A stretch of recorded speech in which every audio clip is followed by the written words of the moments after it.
I don't know. You do an intro. What's up, guys? It's Sub Sunday, episode number 68. 68. One away from when Kelly has sex on camera with his wife. We're going to be Sure. talking about a bunch of stuff. We're going to go You to know the what's first topic. interesting? What? Is YouTube just tweeted my live stream out, my Sub Sunday stream out in Russian. Oh, I thought you meant YouTube, like the Twitter YouTube. I'm like, we're going to have some views. Would be fantastic. But no. I'm talking. Yeah, that happens to Sam. He used to tweet out in Spanish, crewcast in Spanish. Well, mine gets tweeted out in Spanish. It gets tweeted out in Korean. It gets tweeted out in Russian, Vietnamese sometimes. I mean, it's like, what the hell is that? Oh, we're supposed to be a patch for Arkham Knight should be coming out soon. Oh, yay. Once Hopefully again. it fixes it. It's supposed to be the mother of all patches. So basically, it's going to be what should have happened. Yeah. Oh, and Metal Gear Solid got moved up, so we're getting PC's getting it on September 1st, like everyone else. Really awesome. That's actually good to know. Here's really cool. Here's something really cool. So I put Google Trans. I threw the tweet, the Russian tweet, what it says on my Twitter for the live stream. I'm going to repeat the same thing over and over again here for a second into Google Translate, and it says, "I started to live." That's what that translates to in English. It says, "I started to live." Maybe Google's like telling us something like subliminally. I know, right? That is awesome. Do you have a dog? I have. There's several dogs in this house. Okay. Could you hear it? Yeah. Okay. Well, I'm using my new mic. I'm using my my Razer Siren, and it is a condenser mic, so it will pick up a lot of other things. But, I thought about buying that mic. I don't know if I'm going to get it, though. the mic you have sounds fine. Really? Yeah. I just want something for streaming where I don't have to have it like right. Like if I move this mic anywhere else, if I don't point my mouth at this mic, it's not going to pick me up. Like if I talk over here, it like lowers down a lot. Yep. Okay. So this is just me talking regularly, and obviously the mic's right here. Now, if I looked at the mic and talked, you can tell. I think you sound better when you look away from it. Like when you're looking at the camera, I think you sound better. Yeah, it's a condenser mic. It's supposed to pick up everything. Or, somebody will probably correct me. Who cares? I know what it does, and I know what it's supposed to do, and I like it a lot. Yep. How far away are you from your from getting your ticket to TwitchCon? I currently sit at holy shit. I currently sit. I need about $1,100 more, and I am done with my TwitchCon goal. But if you guys want to go over that, I won't take it amiss. So we just need to find you a whale. A whale? Yeah. What do you mean? Just a dude with a lot of money, and he's going to drop $1,100 for you. Right? Exactly. Maybe he'll drop like $5,000 so we can get Kelly going there in first class, staying in a suite. Damn straight. My thought is the more money I can bring with me, the more friends I can make. Walk up to Co with a 5. Here you go. Here you go, buddy. No, it's not even that. It would be buying people beers. Yeah. And as far as Co goes, right now I have no interest in his channel right now. Why? I asked him a question and he assumed something, and the way he responded just kind of pissed me off. So for right now, I just can't. I'm not going to be watching this stream. I need more information than that. Right? You can't tell me something, and then it was something stupid and petty. All right, ask me the question, and I'm going to respond. I hosted him on my channel because I wasn't live. There were like 10 people in there, and so I hosted them so that way they had something to watch if they were even watching. But I try to keep somebody hosted on my channel so that way there's always activity going.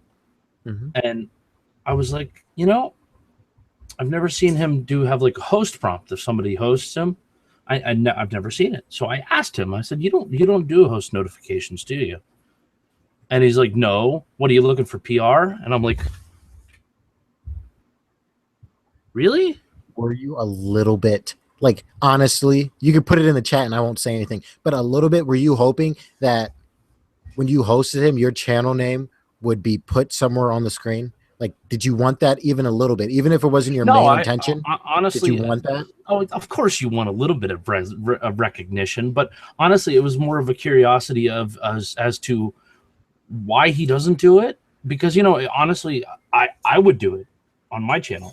There's a notification in the chat when somebody hosts me, okay, and it's kind of like building sharing with the community and trying to help the community out. Yes, you might have only hosted me for 2 people, but still, you could have hosted anybody else.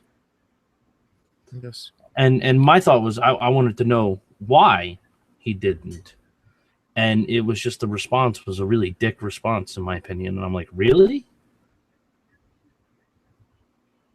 Here's the reason why I watch Drop Frames and I like him on Drop Frames, but I do not like his stream, mainly because I don't think he's that entertaining. When he gets a subscriber, the good show thing, I want to vomit. And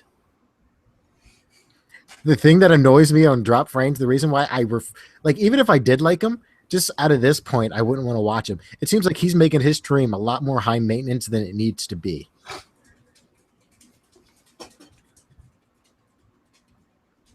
Like, listen to him explain with his microphone and the speaker system, like how it mutes. I'm put in some headphones, dude. If you don't want huge headphones, earbuds, they make Razer has a pair of earbuds. I have them. When you put them in, you don't even you after 5 minutes you forget they're in. It's almost like listening through speakers. Yeah, I know. And you know what? I like them. And you know what? I'll probably get back into watching his stream eventually again. And it's fine.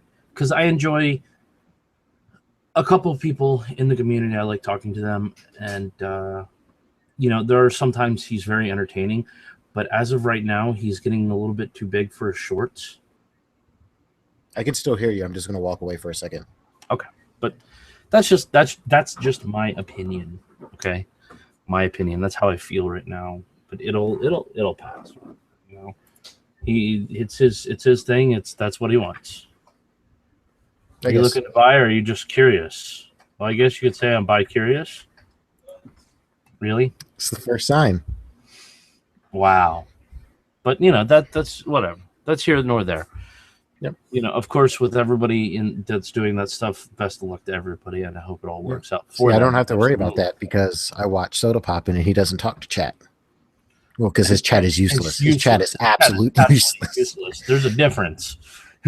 Coach chat isn't useless. Soda Poppin's chat. If he was to talk to his chat, they would lose their goddamn mind more than they've already done. They would be cursing him out. Are you kidding me? People, if you watch him play H1Z1, if people will join his game, and all they have to do is chat Kappa 123, 10 minutes, nothing but Kappa 123 of 20,000 people spamming it. That's disgusting. Yeah. It's like I've actually come to enjoy Man vs. Game a lot. Like, have you ever sat down and watched a Man vs. Game stream? No. He is. I've seen him stream. I don't watch him though. Try to watch one. He's funny. He's a very subtle funny. Like, you have to listen to what he's rambling about whenever you go in there, because he does ramble. He rambles a lot about anything. Wings does that. That's why I like his streams, because he would just talk and talk and talk, and I'm just waiting for him to say something crazy. Like, I just want, in chat, people, I feel like people do this on purpose, is they just plant seeds. Like, they'll get a topic in his head, like why Call of Duty sucks, and then we get 30 minutes of gold. The biggest difference though is hey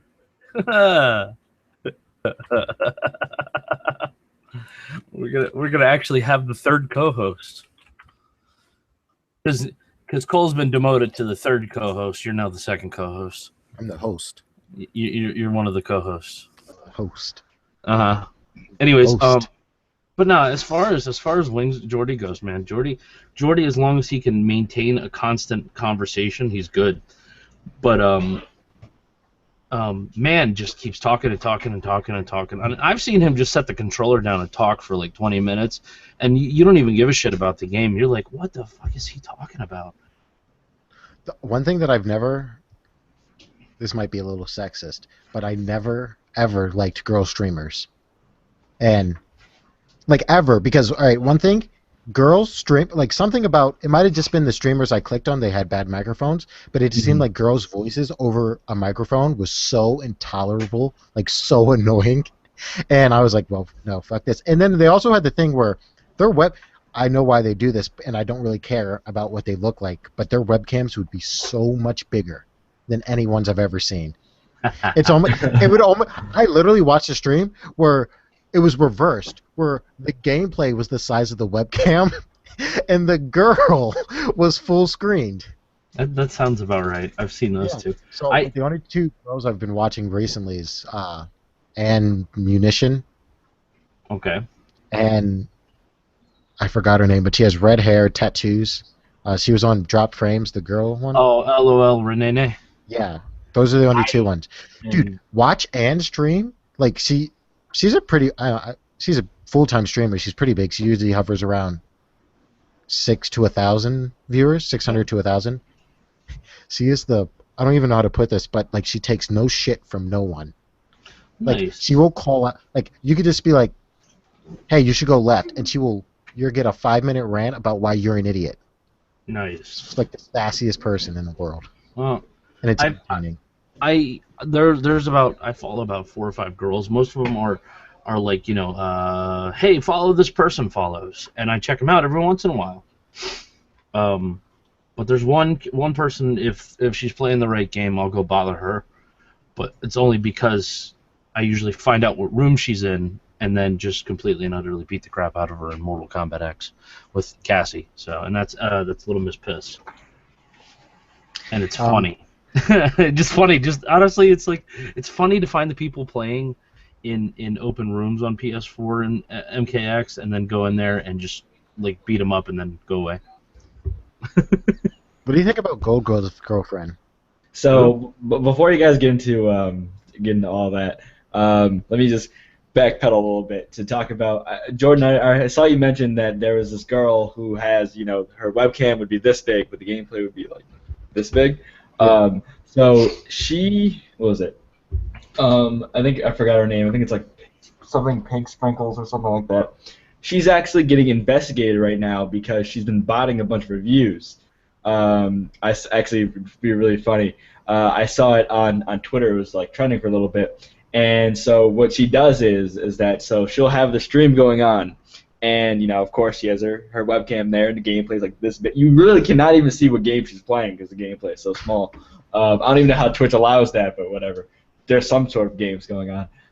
But one time her OBS like malfunctioned, and it like showed a different scene, and the different scene was like a view botting, like you could see it. It's like a view botting website.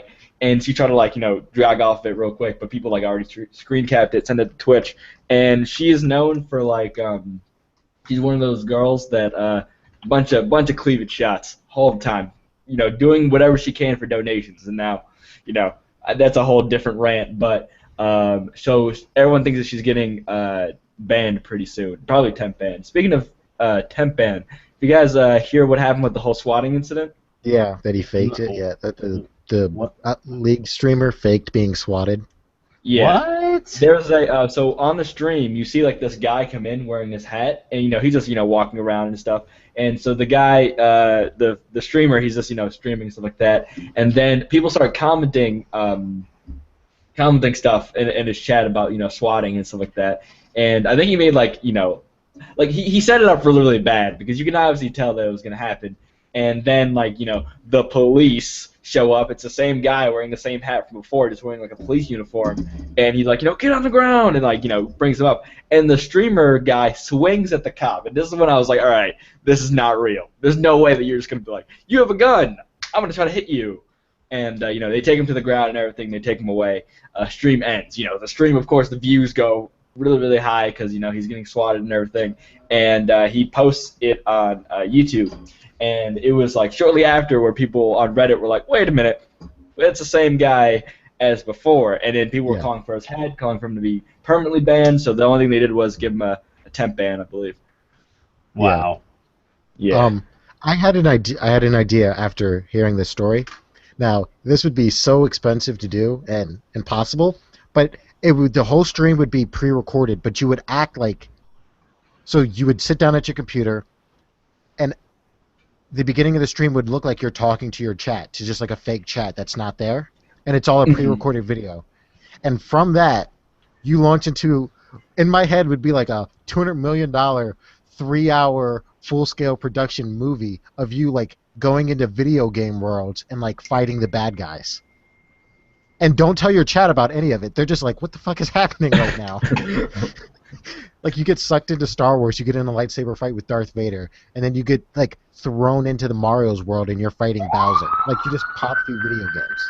That's the sound of the police. Whoop whoop. Yeah, go into Hardline, shoot some cops. Right. I forgot what we were talking about. I'm tired, man. So girl streamers. I had something I was gonna say.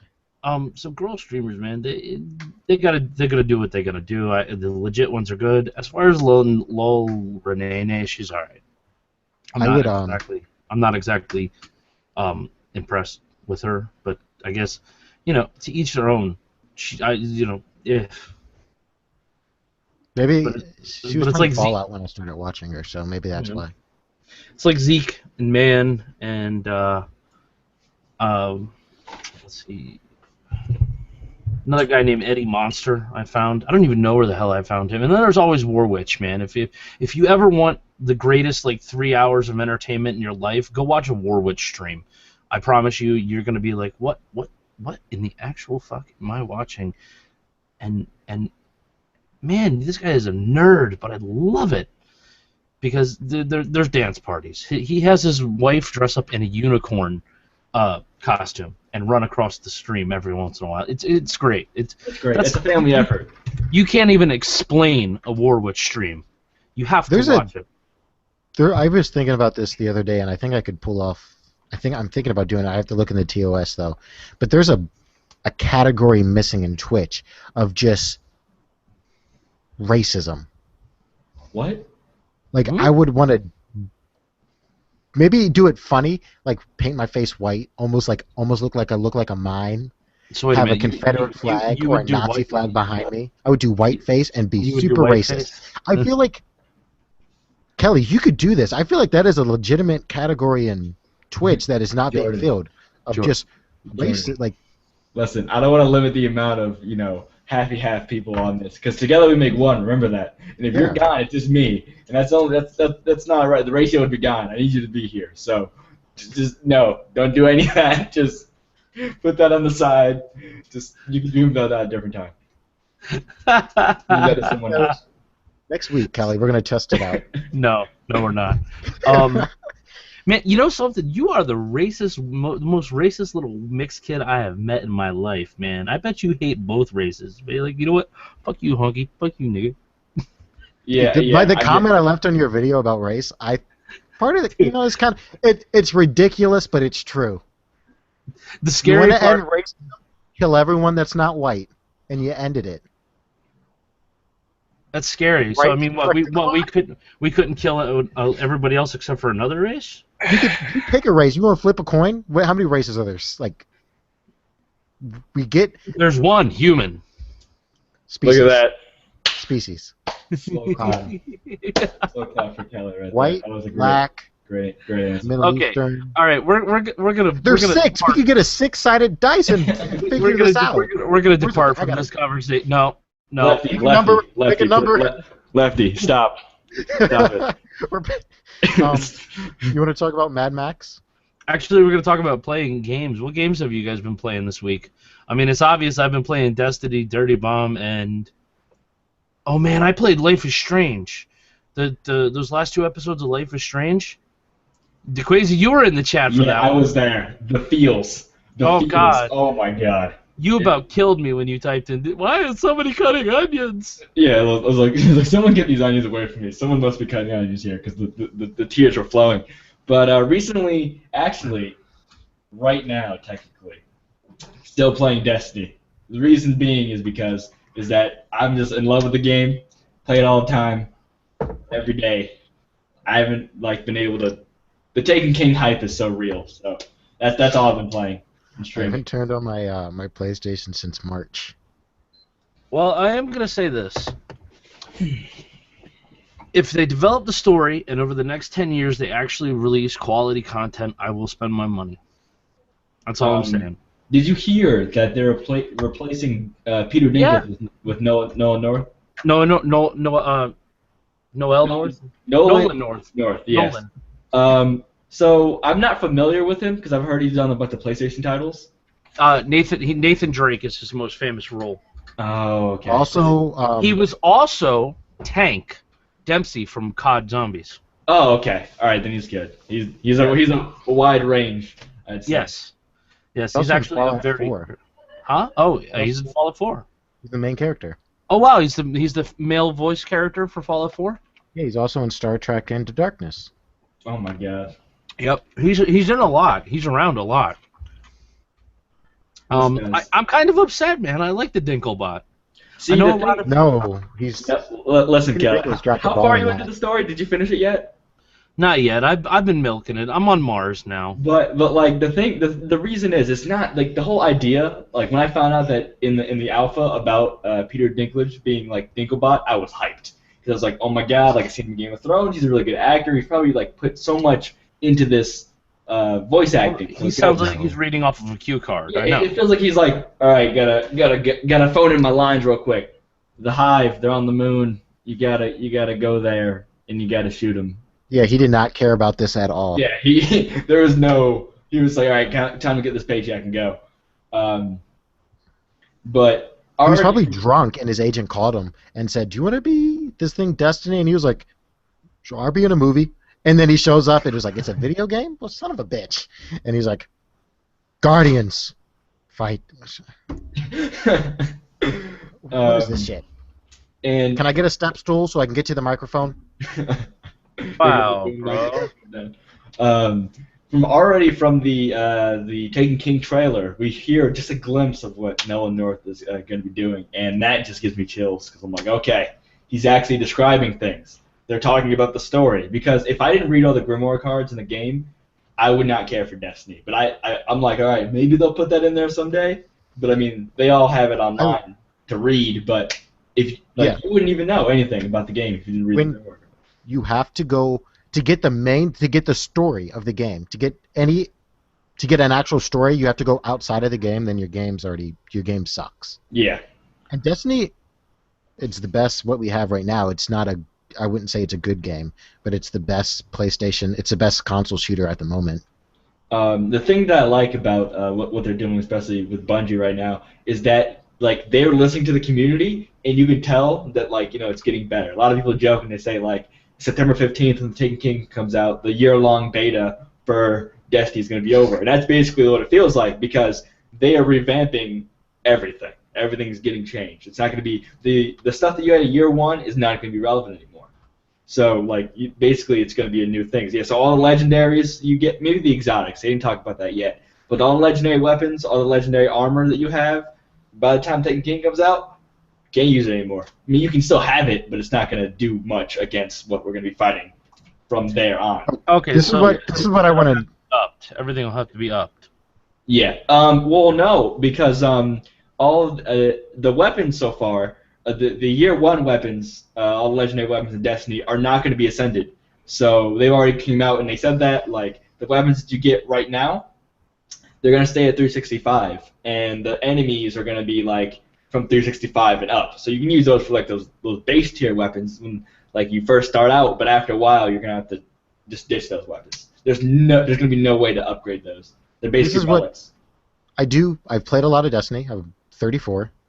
I've beaten all the story. I'm excited for the Taken King, but the one thing that makes me mad, and I don't understand, and I want to know why, is what the base game shipped with the 12-hour campaign and the multiplayer and the raid. I'm going to count the raid that came in 2 weeks later with the base game. Okay. Took 5 years to make. Well, okay. See, I give Bungie the benefit of the doubt because of Activision. So if you go back and you look at the I don't, because Activision has another MMO called World of fucking Warcraft. That's true, but those are two different. 2 years. They got a 2-year development cycle on those, and those have more content than Destiny had, and they gave 5 years. But isn't WoW on the PC though? Yeah. But what about Activision's console platforms? If you look at all those, kind of the same structure. The only thing that comes to mind is Call of Duty. I don't know if they do anything else besides Call of Duty. Well, besides that, Call of Guitar Duty. Hero. Yeah, but good. Highlander. But Activision's model for console is kind of like, all right, the game's really good back here, but then when it's actually implemented, it's not that well because they cut a bunch of that up and they say, all right, DLC, expanded pass, all this sort of thing. So that's the way COD is. So they're like, all right, this is another shooter. Why don't we do exactly the same thing? So that's why. Destiny. No, I'm not talking about cut up content. I'm talking about an actual open world. Okay, all right. This Destiny conversation has gone on. No. Let me finish. All right. 5 years and they couldn't give an open world. They reuse. What pisses me off is Earth is the same map just over and over again. How are you going to tell me that 2 points of the map, one here and one up here, look exactly the same? How is that? Earth? I've been to Earth. I live on Earth. It don't do that. It doesn't work like that. No, I agree, man. They should have more friggin' places than just the Cosmodrome. We should be able to go to America. We should be able to go to China. We should be able to go everywhere instead of just freaking Russia. That's ridiculous. Out of all the places, Also, Russia. And you know what? I want a mission where I go find a Stop it, woman! I want a mission where I go claim ancient Earth junk for like a junker in the cathedral or wherever it is, in the tower of the cathedral, anything like that. Like I go and he wants a VHS player and he wants a tape deck player and he wants an old tube TV. Why? I don't know, but he wants those, and you have a mission to go find these items. That'd be great. Oh, also I think this meme's all over the Destiny subreddit. It pops up every once in a while. But when they talk about the story, it's just they let you know the story's going to suck in the first 5 minutes of the game. You get resurrected, you go to the tower, you meet the speaker, and he said, I could tell you about the Great War and how the Traveler was injured and lost his power. Time for that. Yeah, but I'm not going to do any of that. Hopefully 12 hours at the end of it, I didn't tell you a thing. She tells you the same thing. You're like, where do you come from? Oh no, sorry, I got something else to do right now. Sorry, no. Yeah, I'm busy. But, Well, see, if like I said, if Bungie and Activision are intelligent, what they'll do is every year they're going to add more and more story to it, more and more story. Well, Destiny 2 comes out next year. What happened to this whole 10-year plan? It is a 10-year. The 10-year plan, same. Yeah, same story, same trilogy. Yeah, your character will go over to Destiny 2. Yeah, so you're gonna have the same person. It's just that when Destiny 2 comes out, you have to buy the new game. But because think of it as like marketing. You can't, especially with console players, they're not going to be able to get through their head that this is an update. It's going to be hard to sell expansion to console players because they've never had expansions before. Yes. Okay. Okay. I see what you're saying there. I understand. They've had expansions, but not like this. Yeah. It's going to be hard. It's Destiny 2. People can understand that, and the people who understand what expansions are just understand Destiny 2 is just a large expansion. Fair enough. Okay, let's move on. What's the next topic? Let's talk about Mad Mad Max and Gears of War. So, no idea.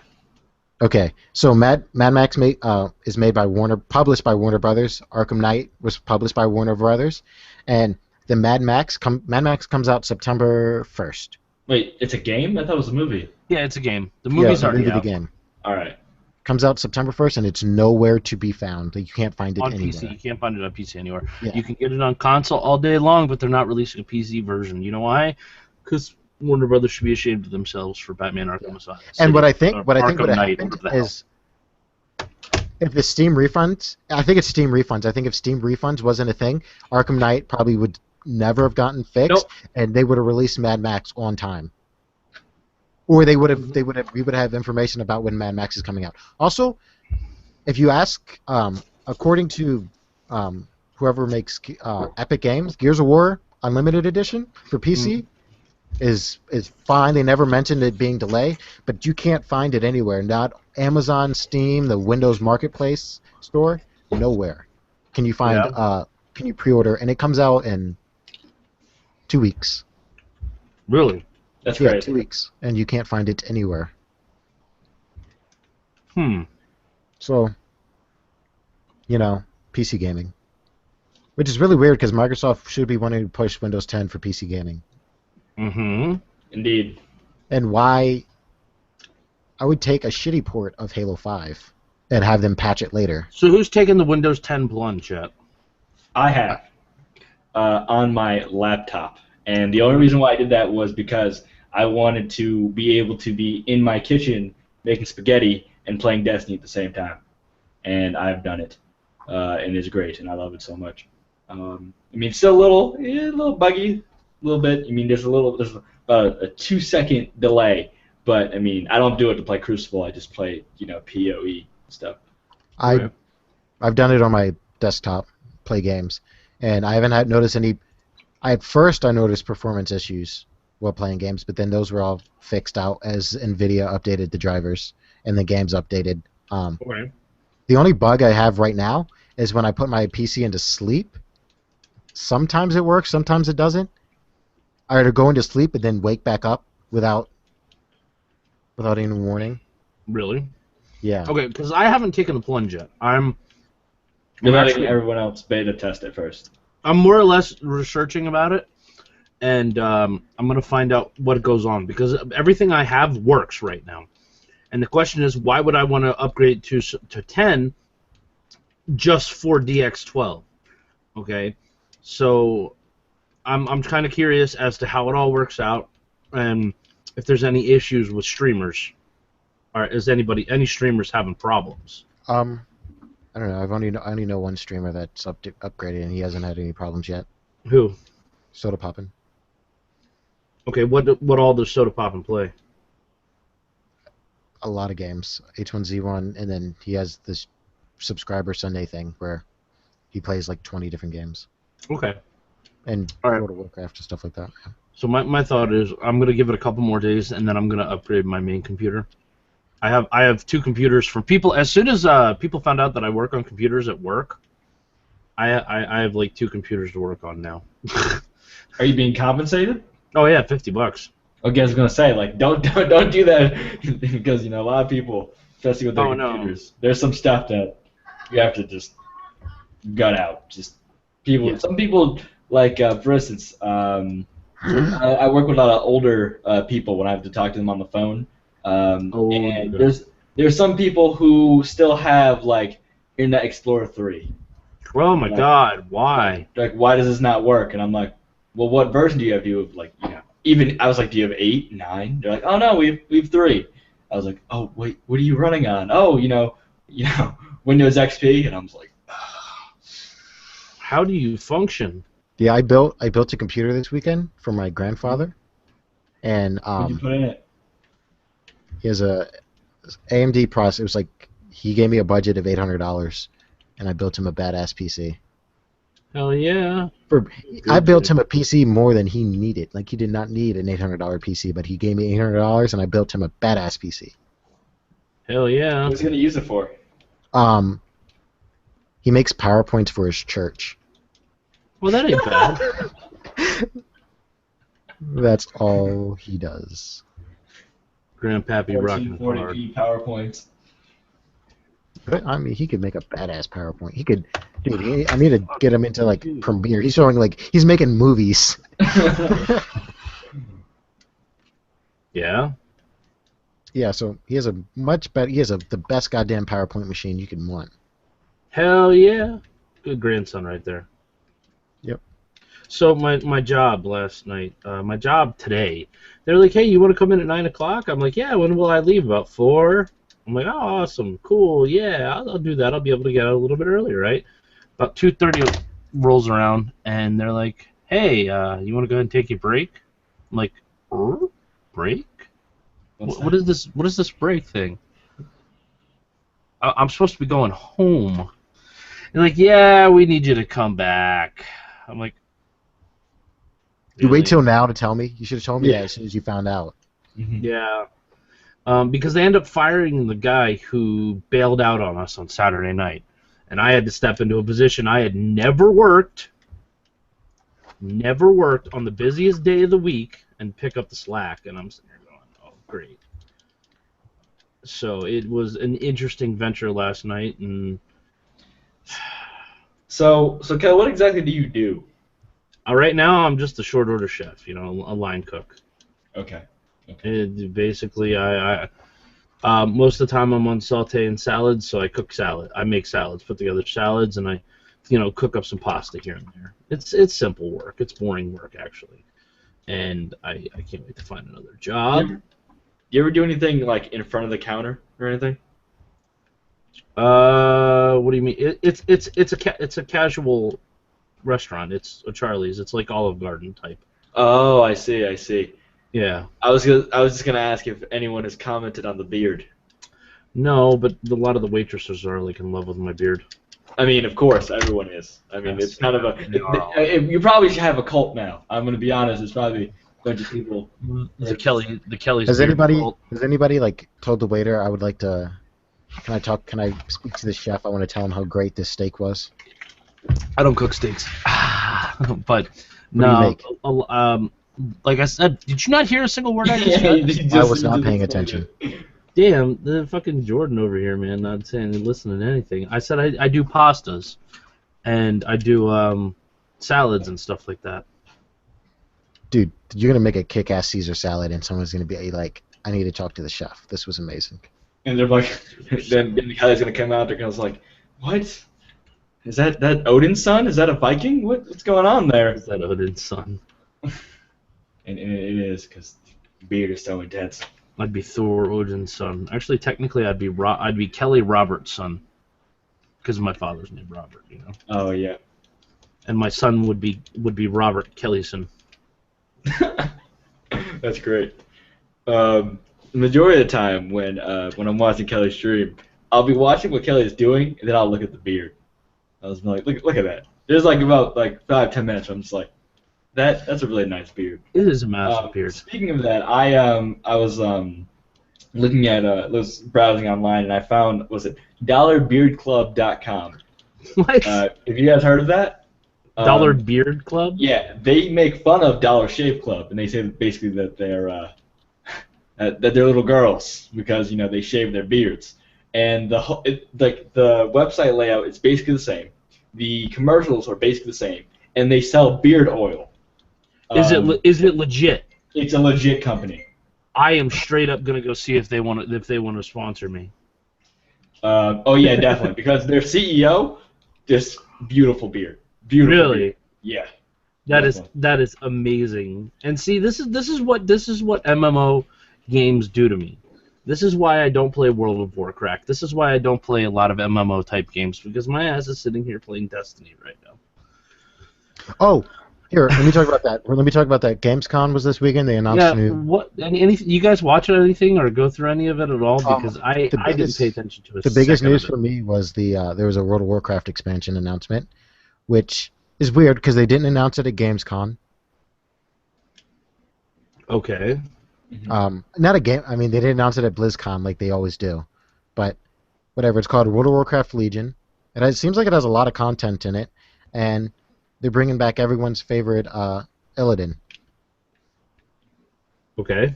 I know that if you don't play World of Warcraft, that means nothing to you. Absolutely nothing. Illidan. Illidan's awesome, and yeah, World of Warcraft's still doing great. 10 years later, still doing great. That's oh yeah. I wonder what their servers must look like. All that stuff. Crack. Just massive.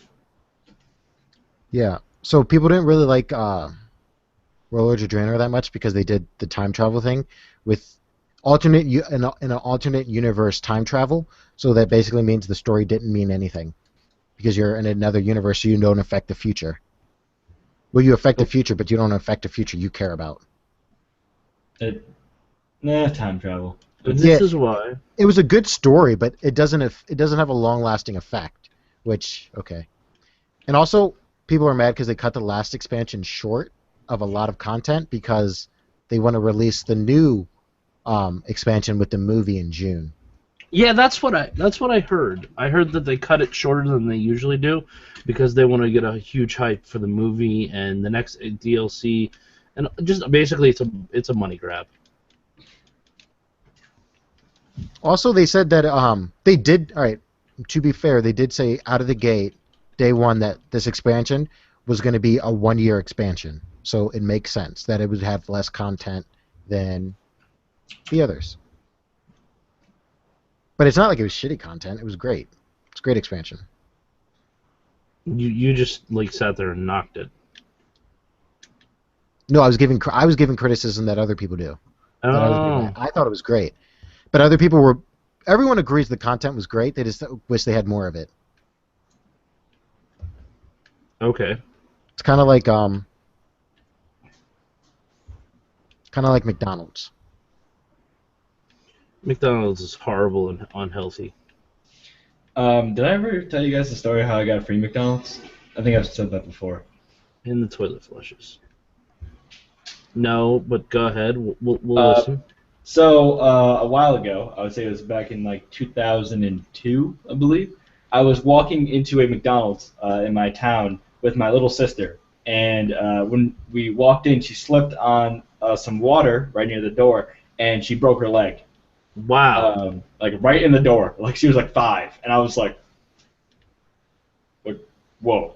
And then so we went and we got our cast stuff. Then we went back, and my mom was just cursing out like the managers and stuff like that, and they were like, what could we do, for you so you don't sue us? And my mom wasn't in the mood or she wasn't like in the suing type of thing. I mean, I thought she should have done it, but whatever. She just didn't want to sue. So then they said, all right, we can give you guys free McDonald's right now. And I was like, yeah, that's cool right now, but like, what if later? So what happened was that the manager took pictures of us, put them in the back, right? And then any time for the next, I think it was like 3 years, I would go in there, and I would talk to the manager, and I'd get free food, which was great. That's awesome. One time, I remember I went there after a football game with like a bunch of my friends from the football team, and they were like, man, you don't get free McDonald's whenever. And I was like, let me get everything on the menu. Like, let me just get everything. And they're like, that'll be like $50-something. I'm like, no, bring the guy out here. And he was like, I can't give you that much free food. And I was like, oh, what's the statute of limitations? You want me to? I guess it just happened. Everybody saw it. And then he was like, okay. And we got everything, and it was great. That's awesome. That's awesome. That's an excellent thing to do. I mean, I'm really tempted to go back and see if he's still there, and I'll be like, hey, remember me? Remember this? Hey, man. Oh, Remember me? all right. I prefaced Kelly with this. Don't judge me, Cole. But let me tell you about the best TV show on Netflix right now. Okay. It is Scandal. Has anybody watched Sense8 yet? No, I've heard people saying that it's really good, but I haven't dove into it. I've heard people say it's really good, and I've heard people say it was a swing and a miss. What is it about? It is about a group of people that are psychically connected. They were born on the same day. They took the first breath at the same time. They were born same day, same time, everything. And when a certain person just kind of there's not really much explanation on what the birthing process is, but somehow whenever they turned a particular age, somebody released them and created their little colony that they are. And they're now psychically linked to each other to the point where they can take over each other's body. Basically, they're one and the same people, more or less. Oh, that sucks. Well, no, it doesn't suck because it creates some very just hilarious situations. There's a karaoke scene that by far is probably one of the best episodes in the entire series. Wolfgang, the German kid, the German guy, he's at a bar with his brother drinking, and just a whole bunch of crap. Oh no, they had just got done successfully heisting something, and the Wolfgang was reading or singing "Let's Go, What's Going On," or "Hey," I can't remember. What's Up? That's the name of the song by Four Non Blondes, and it cuts through to all eight of them or the other seven as he's singing it, and everybody is singing it. Like one of them's laying in bed with his lover and his beard, as they call her, his living beard, because he's a gay movie star and he's not out. Oh, I see. And he's laying there, and they're all asleep in bed, and he's awake, and he's just singing, "Hey, what's up?" He's singing it in this bed. One girl is sedated, like heavily sedated, getting prepared for surgery to get her lobotomized, and she is just singing it automatically. And the Chinese girl and the African girl, the Icelandic girl, or the African guy, the Icelandic girl, and the Chicago cop, they're all just everybody's singing it at the same time, because he's singing it with so much energy and emotion that it's circulating through the circle. So, do they know about each other? Throughout the first season, they start to figure out each other and figure out how they work. By the last episode, when they're going to save the Icelandic girl, they're so in tune that everybody takes a turn inside the Chicago cop's body to get him to her. And it is great. It's amazing how they do it. So sorry to cut you off, but so when one of them goes inside another person, what happens to their body? Like, it just sits there. Oh. Because that's one of the first things they broach in that conversation is that if you're driving, if you're here with me, then who's driving the car? That's one of the conversations that they have at the beginning of the series whenever they're hunting down one of somebody else, because he hops to the car in front of him. Because so you have each central group, and then you have other groups. And if you meet somebody from another group and you make eye contact with them, you can't control them, but you can visit them, as it's called, visiting them. Mm-hmm. So you can hop out of your head and into their head and converse with them. Is it like, let's just say if us three, we were all in tune and such, and then you wanted to take over my body, but I was like, no. Can I prevent you from doing that, or? Yeah, oh yeah, you can. So it's all voluntarily, so I can't just forcibly, Okay, yeah. Okay, I see. Oh yeah. Oh, speaking of this stuff, Heroes is coming back, and that makes me excited. It doesn't make me excited at all because I hated that show. Dude, I love that show, and I'm so glad they're not rebooting it. They're just picking up where they left off, kind of. They're gonna have a whole group of new heroes in there. No, they're bringing back the horn-rimmed glasses is coming back. The Asian dude with the swords that can teleport through time's coming back. I don't care. What's her name? Claire. She's sexy. What's her real name? Hayden Panettiere. Yeah. The only thing about that show that I remember there's this cheerleader girl who can get burnt or something. Yeah, Hayden Panettiere. Panettiere. Saving people. That's the only thing I've ever saw of that. Yeah, she can. She's basically Wolverine. She can heal. She's immortal or something like that. There was a really cool scene in season, I guess 3, whatever, the last 5 maybe, the last season before they're rebooting it, where her and her dad are trapped in a trailer that's been buried underground by pretty much a guy who's an earthbender, and they're under they're in the trailer and they're running out of oxygen, and it was a real fucked up moment where the dad was like, "I'm going to die, but you're not. You were run out of air, and your lungs will just continually keep healing, and you will be in so much pain until someone finds you. But as soon as they find you, you have to act dead because they will freak out." And it was like, holy shit, that's she's gonna get tortured for the next 300 years. Yeah. How long is she down there? It ended up working out that they were found. So of course. Come on now, it's all plot device. What's up, Samal? What's going on? So tell us about your adventure tonight. Did you get some action? Well, Kelly, a friend never asks and a gentleman never tells. So you did. You know, this, I mean, I wasn't, running laps, but maybe some Sunday night football. Who knows? There is a game on right now. Much to my surprise, it's a Pittsburgh game. I don't know. But yeah, it's some fun there. It's good. So I don't know. She's leaving for. I'm hoping that she's moving away next week.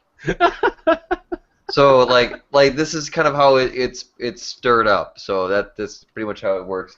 Is that That bitch goes away and never comes back. But Well, at least because I did it once. because we had done this before, this whole song and dance thing before, but then I had ended it citing personal issues, which was correct. I need to be single right now, and it feels great, actually. I don't know why I didn't do this sooner. But but I told her that, and it was like we had to cut it off. But we had started talking again. Here we are. Hopefully she's moving out of country, or I don't know, out of state. She's not the country. No, not country, but like she had said that because she's a doctor that she's not from the area at all, not even from the state. That she's always wanted to move back, and so I think it's gonna happen. And so we were talking about that. I figured, this might be a good time for let's bring her over because she was a smoke buddy, and maybe she'll have that. Yeah, fuck it, I'm moving next week anyway. Type thing. Why the hell not? And that's what I thought. So we got matched up on that. I was like, all right, good read, I got it. That's what you got to do. Yeah, fuck it, right? You're not gonna be here, just we have a little bit of fun. Nothing Harmless. wrong with that. Nothing wrong with that at all. As long as it stays exactly what it's supposed to be, harmless, right? Yep. Yeah. Oh, yep. Yep. Well, that's part of the job, I guess. Yeah. Sometimes it just needs to happen that way. So I I'm don't gonna know. ask, have you watched Sense8 yet? It's a show on Netflix called Sense8. Tim? No, someone who was sharing my account was watching it today on Netflix. I don't know who it was. I think it was my friend. I don't know who has my passcode anymore. It's But- just given out. Everyone has it. I'm kind of a man whore, Netflix whore, Manflix whore. Oh, Kelly, Yeah. after you finish, you already finished Sense8, so you need to start watching Scandal because that shit is the shit. All right. So All right, so Okay. imagine. everyone here is caught up on Sense8. Is that what you're saying? I need to get me some Yeah, Sense8. Kelly. No, Oh, I just heard They need about to watch it. it. We Yeah. were talking about it a little bit, but you guys need to sit down and check it out because it is actually a really cool show. It is. Don't get me wrong. First couple episodes, you're gonna be like, okay. Like any other TV show, right? It Everything. takes a few. They have to But get you. put it this way: the first season sets the world up, sets the characters up, sets everything up. So by the last episode, you're like, this is the most amazing thing I've ever seen. Thank you. All right. And I'm waiting for the second season so badly right now. So next year, if it's a Yep. Netflix show. I still gotta finish Orphan Black. I still gotta finish Daredevil. Daredevil's fantastic. There's a few other things that I still gotta. I haven't even started True Detective this season just because I don't know. You know what? It's I watched the first episode and I was like, nope, fuck this. I think I only like True Detective. It was a good show, but I think I like Matthew McConaughey and Woody Harrelson. I think that's why I like the show so much. Yeah, they were Because, good you know, characters. Yeah, Matthew McConaughey. Who doesn't like Matthew McConaughey? Yeah, I love that. fair enough. God damn it, Scandal. Imagine House of Cards, but a little more PG-13, because the show has a lot of sex, but it's on Fox or ABC, so it's sex with clothes on. That's what I'm talking about. That's the way I like it. The only way. But yeah, if you like the political drama of House of Cards mixed with weird sex and spies and CIA and stuff like that, it's a great show. It just has a bad name. If they could change the name, they would have more, I think, Who'd you guys change it watching to? it. Yeah, Oh, I What don't. would you change it to? What would I change it to? I don't know. I mean, you've watched it. You got like the overall feel of it. Yeah, I feel And like I feel like the Fixers is a corny name, but that's the best I can come up with right now. The Fixers. Okay. The what? Fixers. The Fixers? Yeah, No.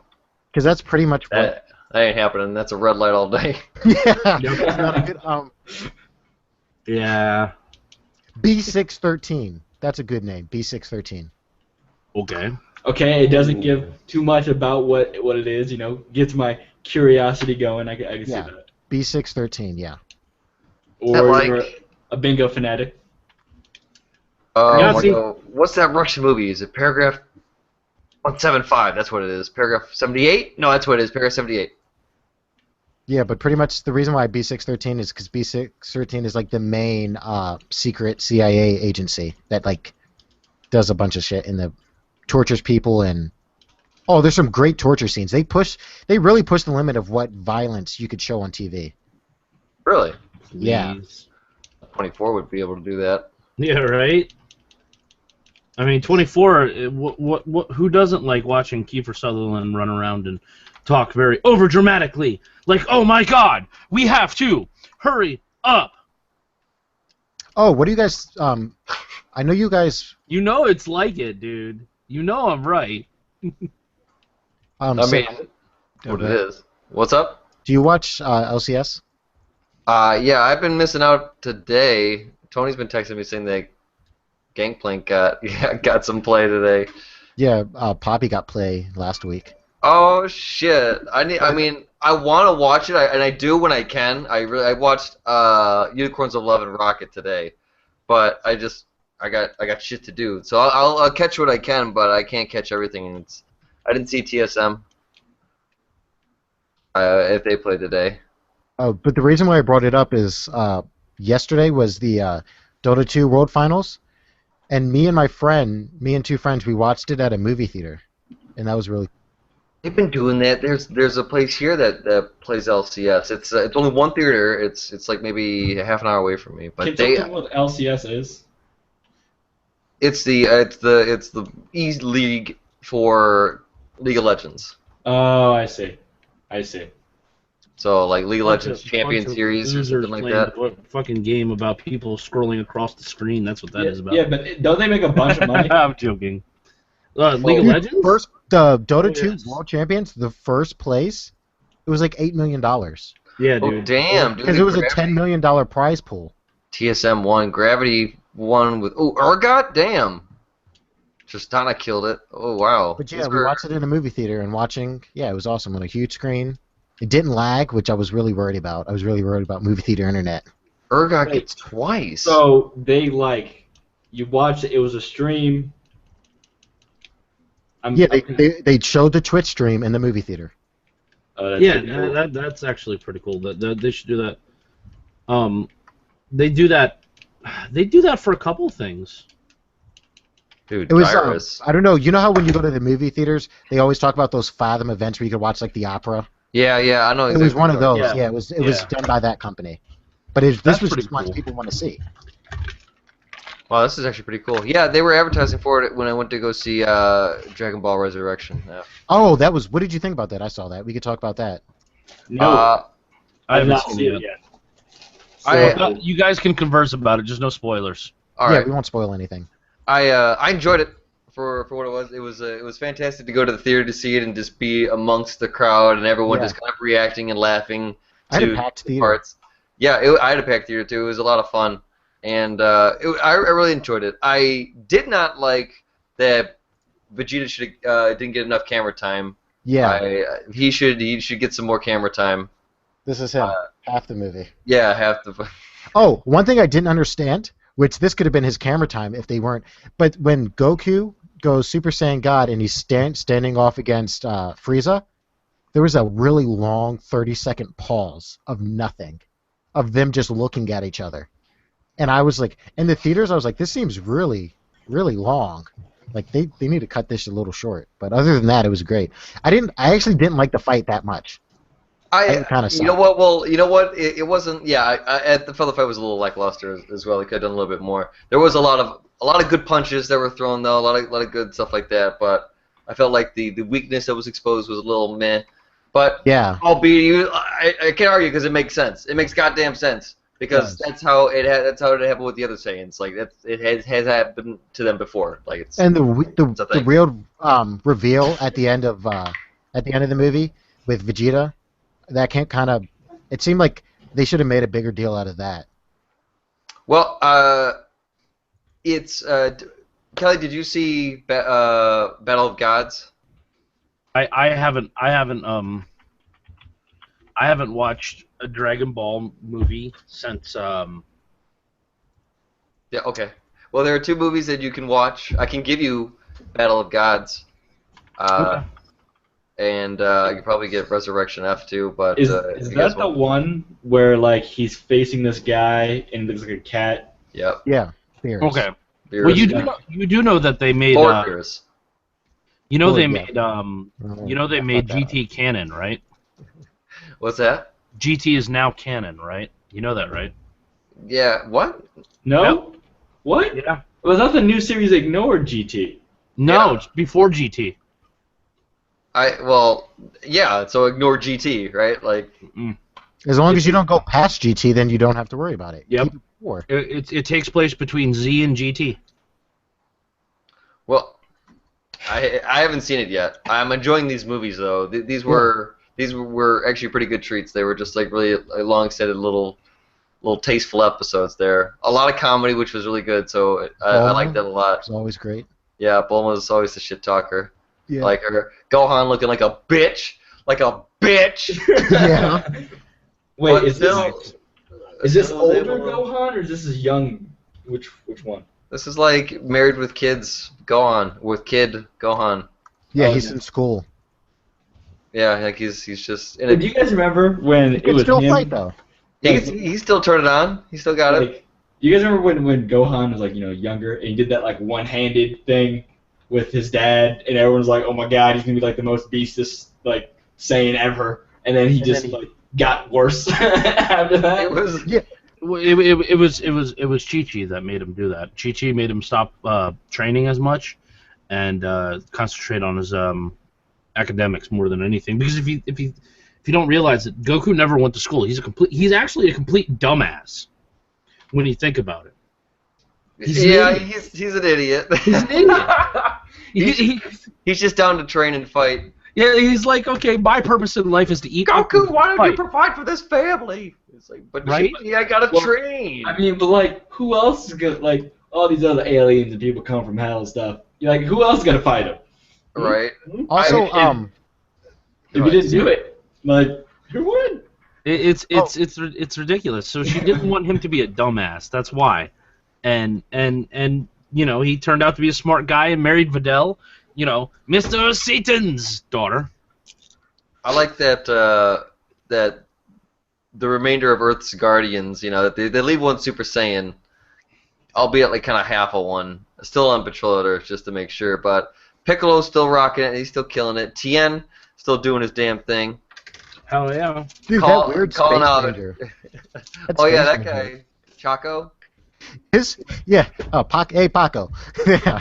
Hey, Baka. So can Gohan's daughter go Super Saiyan, or is that too diluted? She would be quarter Saiyan, so Pan technically could go Super Saiyan. How it far would until like you're done? Like, No, because if they keep GT canon, okay, Goku Jr. and Vegeta Jr., which would be less than a quarter Saiyan, at that point, they go Super Saiyan at like the 150th annual Budokai which when they're fighting each other. I mean, you know what? It's not unbelievable seeing that a once legendary world that was destroyed and only had one fucking Super Saiyan in like the 3 fucking million years of its existence. Now Mhm. suddenly, after all that is gone, the remaining superheroes or Super Saiyans have all exceeded fucking any beyond level that they've ever even fathomed. And there's also been an appearance of a legendary Super Saiyan that came out of nowhere too.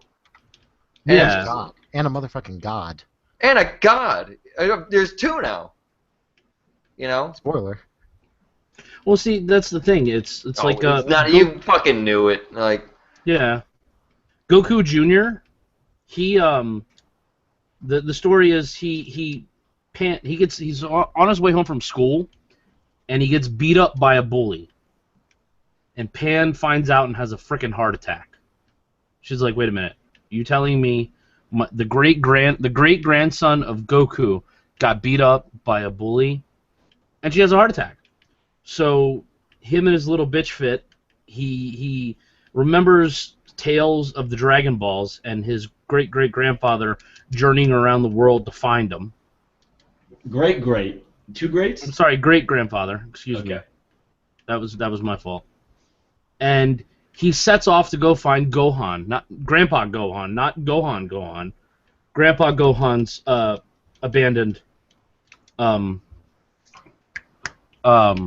house that Goku grew up in to find the 4-star Dragon Ball. And on the way there, he meets up with the bully that beat him up.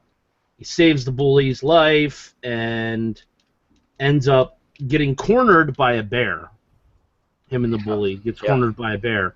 You gotta watch out; they will just pop out of goddamn nowhere, man. Wild Those bears. Well, the bear was an issue in the first Real place. out here, dude. It was chasing them initially. I mean, that through the woods, and then the bully and the bear chased them, and it ended up coming out to, in order to defend him and the bully, so that way they didn't get eaten. He just his power level went over 9,000, boom, real quick, and he turned Super Saiyan. Does Goku age? Doesn't take much anymore. No, Goku doesn't age because he dying, becomes so- a fucking deity at some point. He's like, oh, you are no longer allowed to be, alive. You are now some sort of god. Ha ha ha! Come and take my place on Kami Tower, dude. I mean, that's basically what happened to him. Oh, so what would happen if two quarter Saiyans have a baby? You would think it'd be half of them until you go another one, so they would just make another quarter baby then, right? I don't know. I mean, let's see. If we're gonna do laws of radiation, where it's always a half of itself, right? So if they were to go down, it'd be another step down, and each of them would go half and half. But because they would be half of each other, equal together, it would just be the same because they would be gaining. Yeah, gaining he would. with the What laws. about a quarter?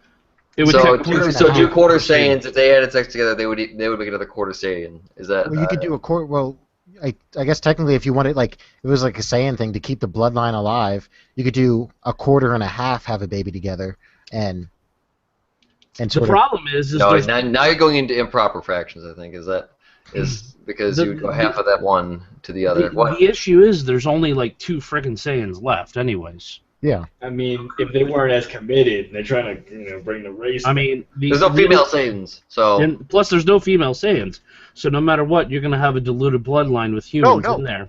I think with enough, you have Goku and Vegeta both have to have a girl, and then they switch. that's how that works. Goku would have sex with Vegeta's daughter, and then Man, now you're getting into like crazy. like ass eventually you Alexander can get it down to stuff. like 99.9% Saiyan. Only Jordan would bring up this cross bloodline. That's like some crazy, No, like but they're not. that's some Vegeta- Targaryen shit right there, man. Yeah, we're not That's related. Lannister Vegeta and shit right Goku, there. and Goku aren't related. We're not. It doesn't matter, but at some point you're gonna have to crossbreed. Oh Or- yeah, or- little. At some I mean, point for the the- genetics are gonna cross. I mean, For the horde, you know. Yeah. That's that's basically what that is. Right. For the horde. I mean, sometimes you gotta do it. Sometimes cousins gotta fuck. I mean, Wow. Small 2015. Sometimes cousins got to.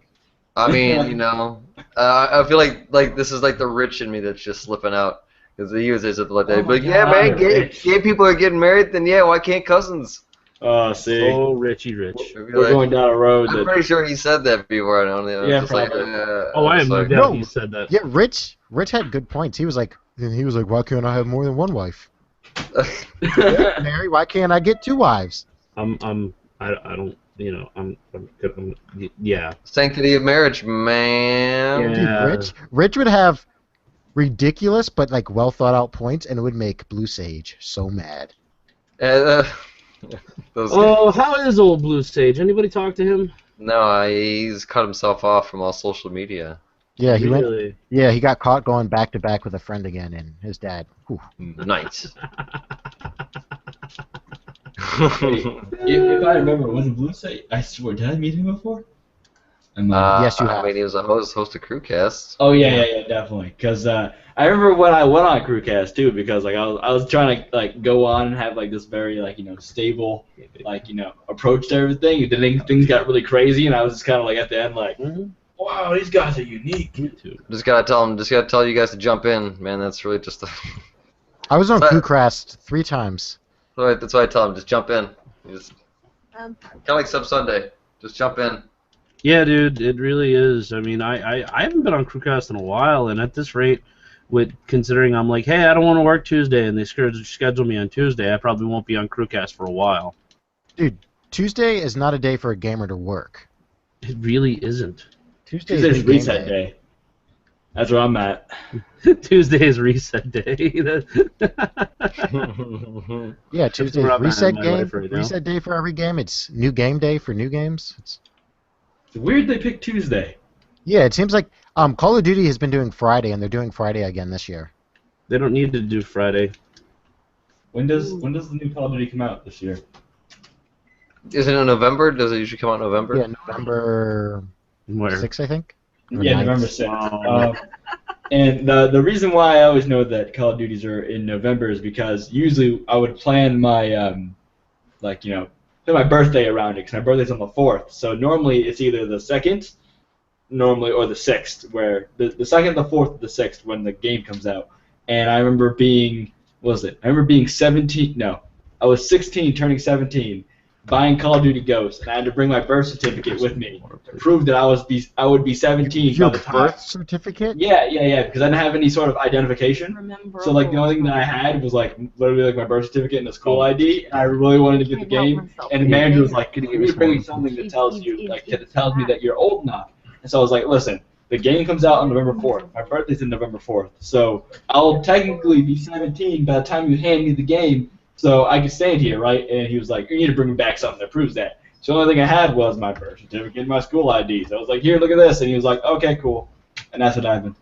That manager is ridiculous. He should have let you pre-order. I would have let you pre-order the game, and if you didn't have your ID when you picked up the game, then tough shit. Come back when you do. Right. Fair enough.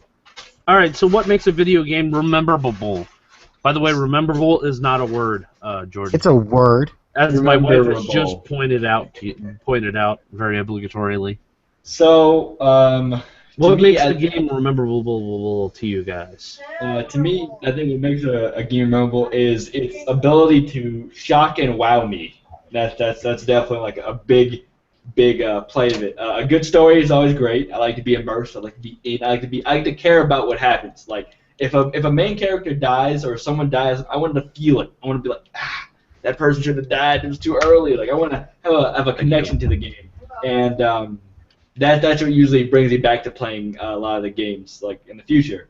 And In also, the future. it needs to work well. Which, besides that, that's what makes games memorable. Well, for then, me. then you're not going to remember any of these games then. Also, I think what he said, everything he said, and also sound. True. I think of Call of Duty 4, Modern Warfare 2. Those two games have the best sound of any Call of Duty. Yeah. I'm trying to think of. I don't know if any of you ever played WoW, but it's like a feeling of when you haven't played World of Warcraft in a while, and when you turn in a quest, that feeling of nostalgia, that's great. The sound it makes, oh my god. Yeah. Playing off of what you said with Modern Warfare 2, I remember this exactly. I can always remember this exact sound. When I was on high rise and I'm walking underneath the helipad and I hear someone walking on top and it makes like a tink tink tink tink tink sound, and I know exactly where you are. I'm like The across beginning map. sound when you're spawning in on Call of Duty, that song it plays. Yeah. Or something like Yeah. that. Da-na-na-na-na-na-na. I wish there was like more options because I usually turn off the music in Call of Duty games for multiplayer, but I wish I could I only really wanted the music off at the very end of a round because it'd be search and destroy, like a minute left. You're listening for the guy, and some jungle music comes on, some high beat jungle music comes on while you're trying to listen for footsteps. So, what about you, Sim? What do you got? It's always been the story for me.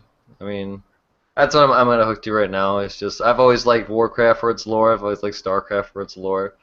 I just like a story. It's always been pretty cool.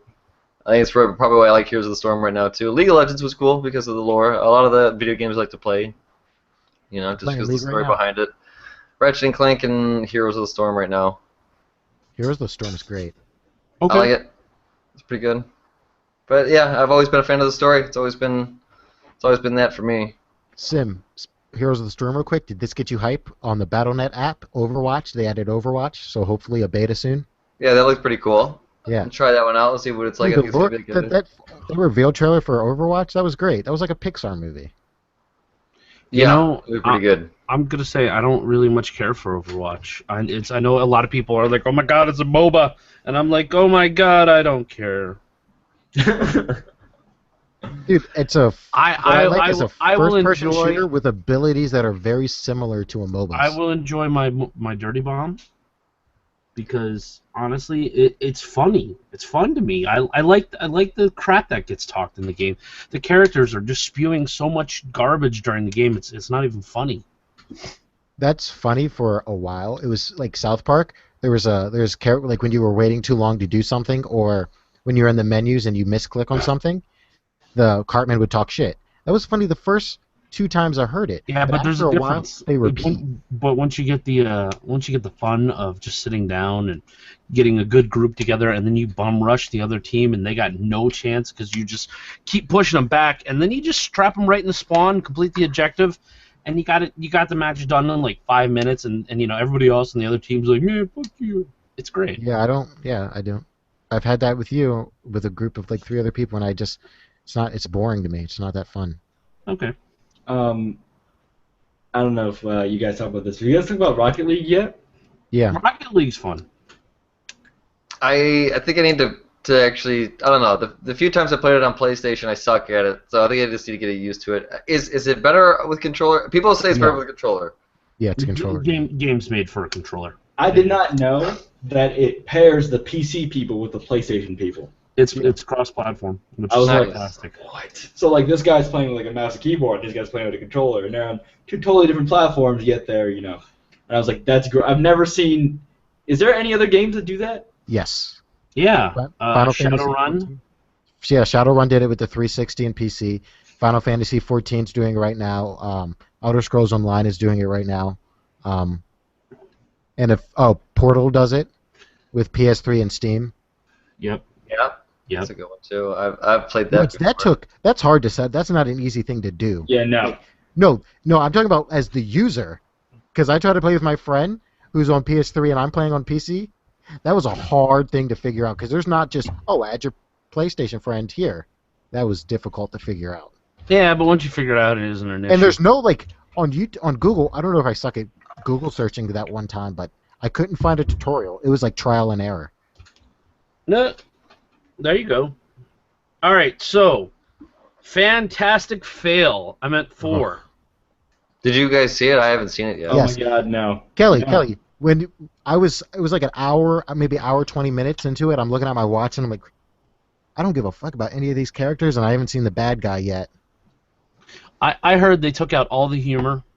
Everything that made Fantastic Four fun, they just removed. No, they kept the humor, but they did it poorly. They did corny lines. Really? Oh my God, it was awful. I It is like the now. first one. It is now the lowest rated Marvel comic book movie on Rotten Tomatoes now.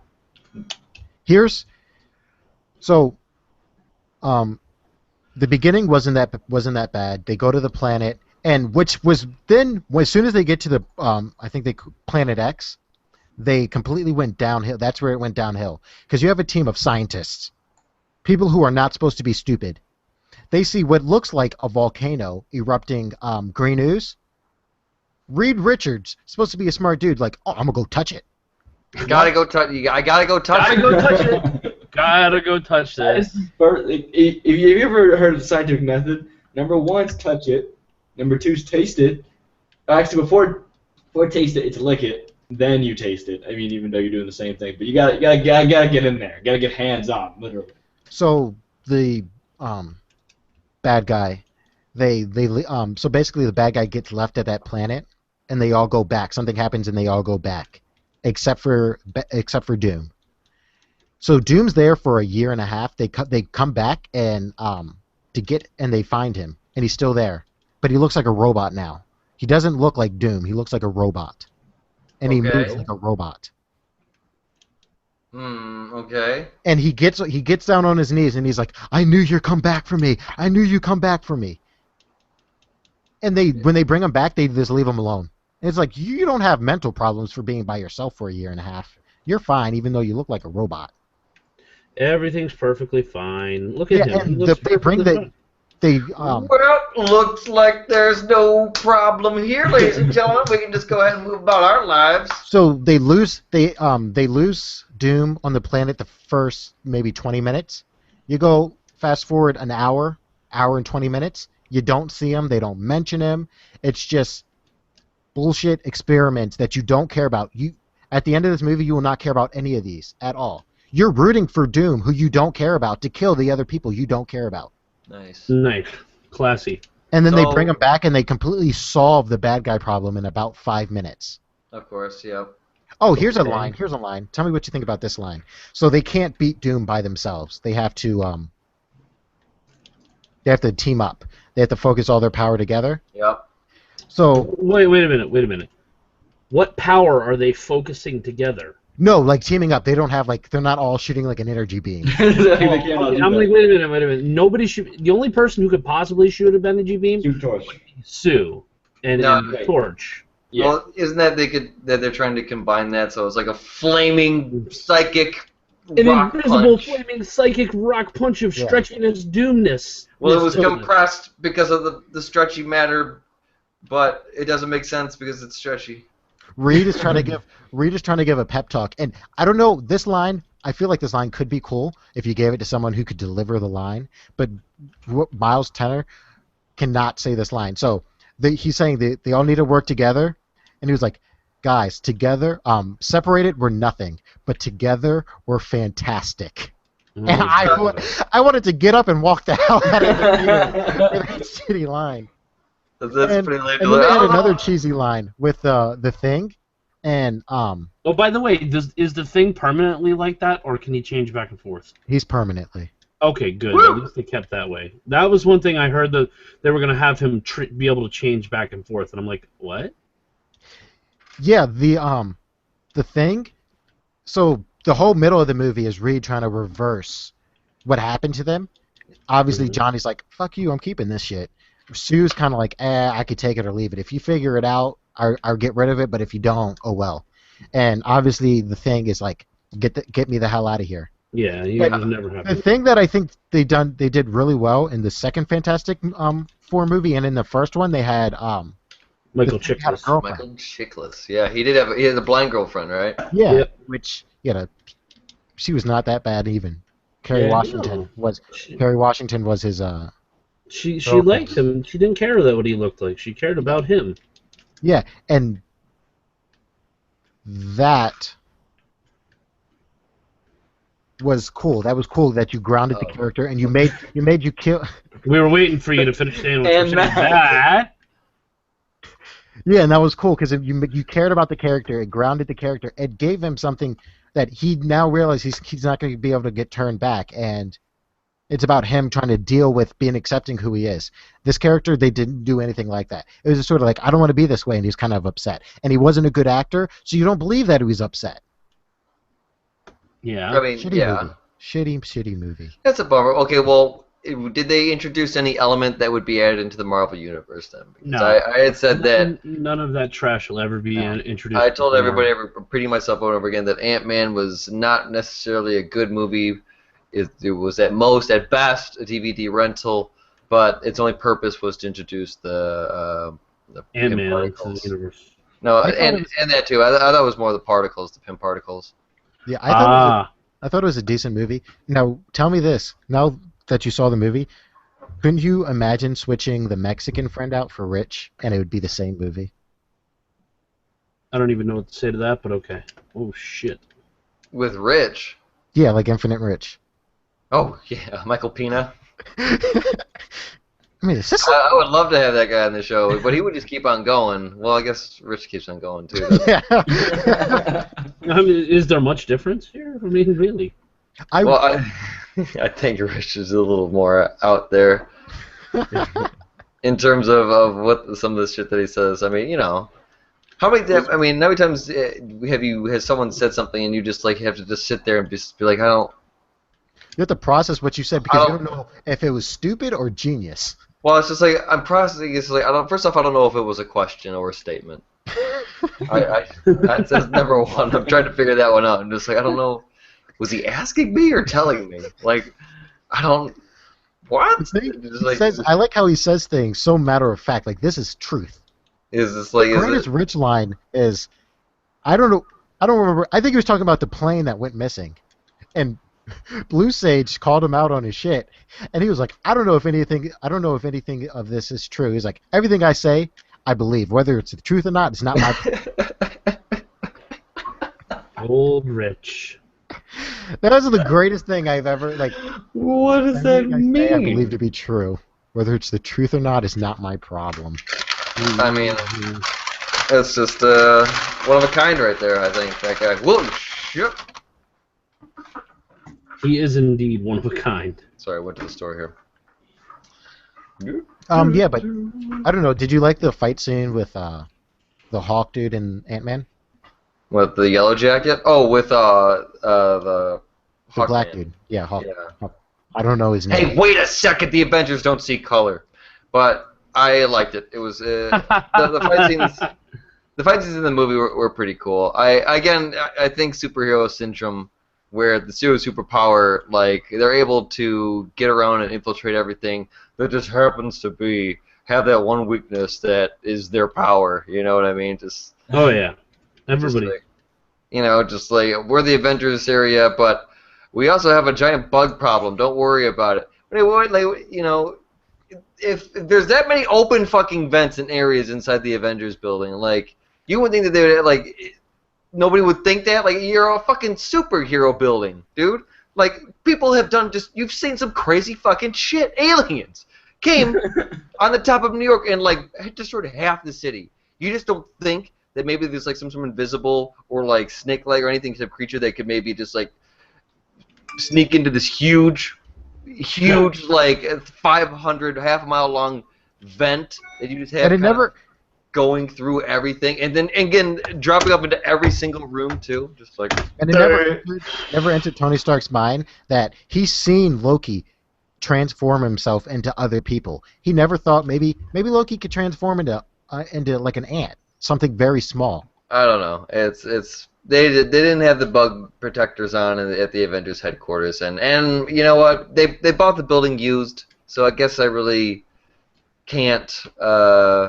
That was a funny scene where it's Blame the that ants. building and.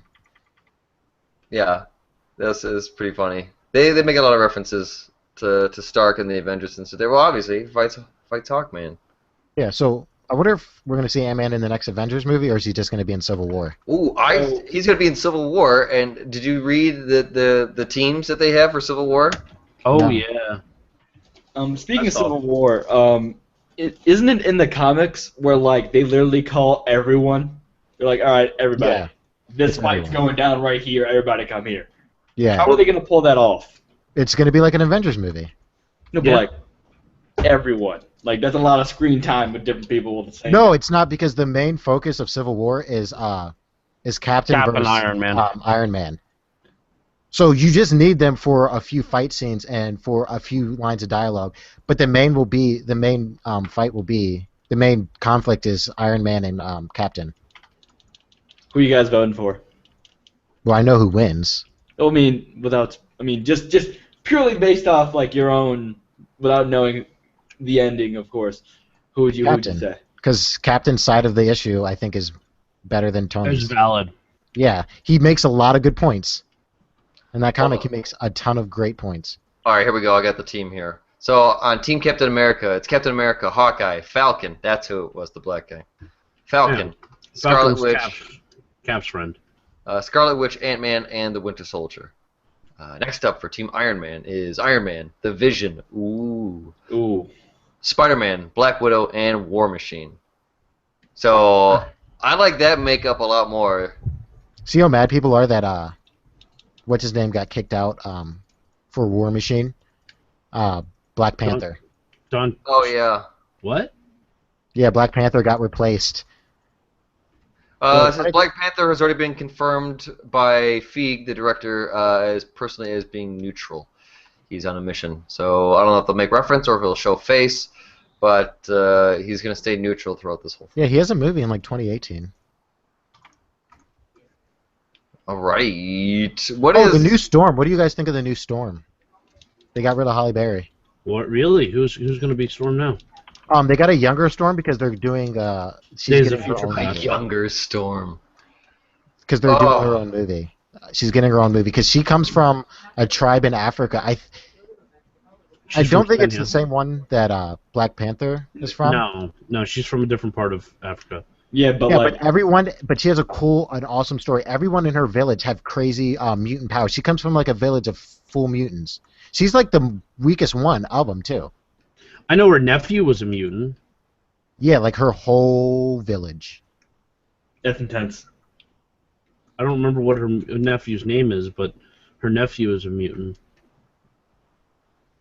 And I'm trying to think of who else. Are the X-Men going to be a Civil War? No, No, because that's of Fox. issues with Fox and Marvel movies. Son Fox, of a bitch. Fox. Wait, what? Wait, do you guys know what happened with the whole Spider-Man thing? How like Yes, Sony's still so owned by- Sony and Marvel movies came to an agreement to allow Marvel movies to use Spider-Man in their movies, and basically they just get a cut of the profit for using Spider-Man.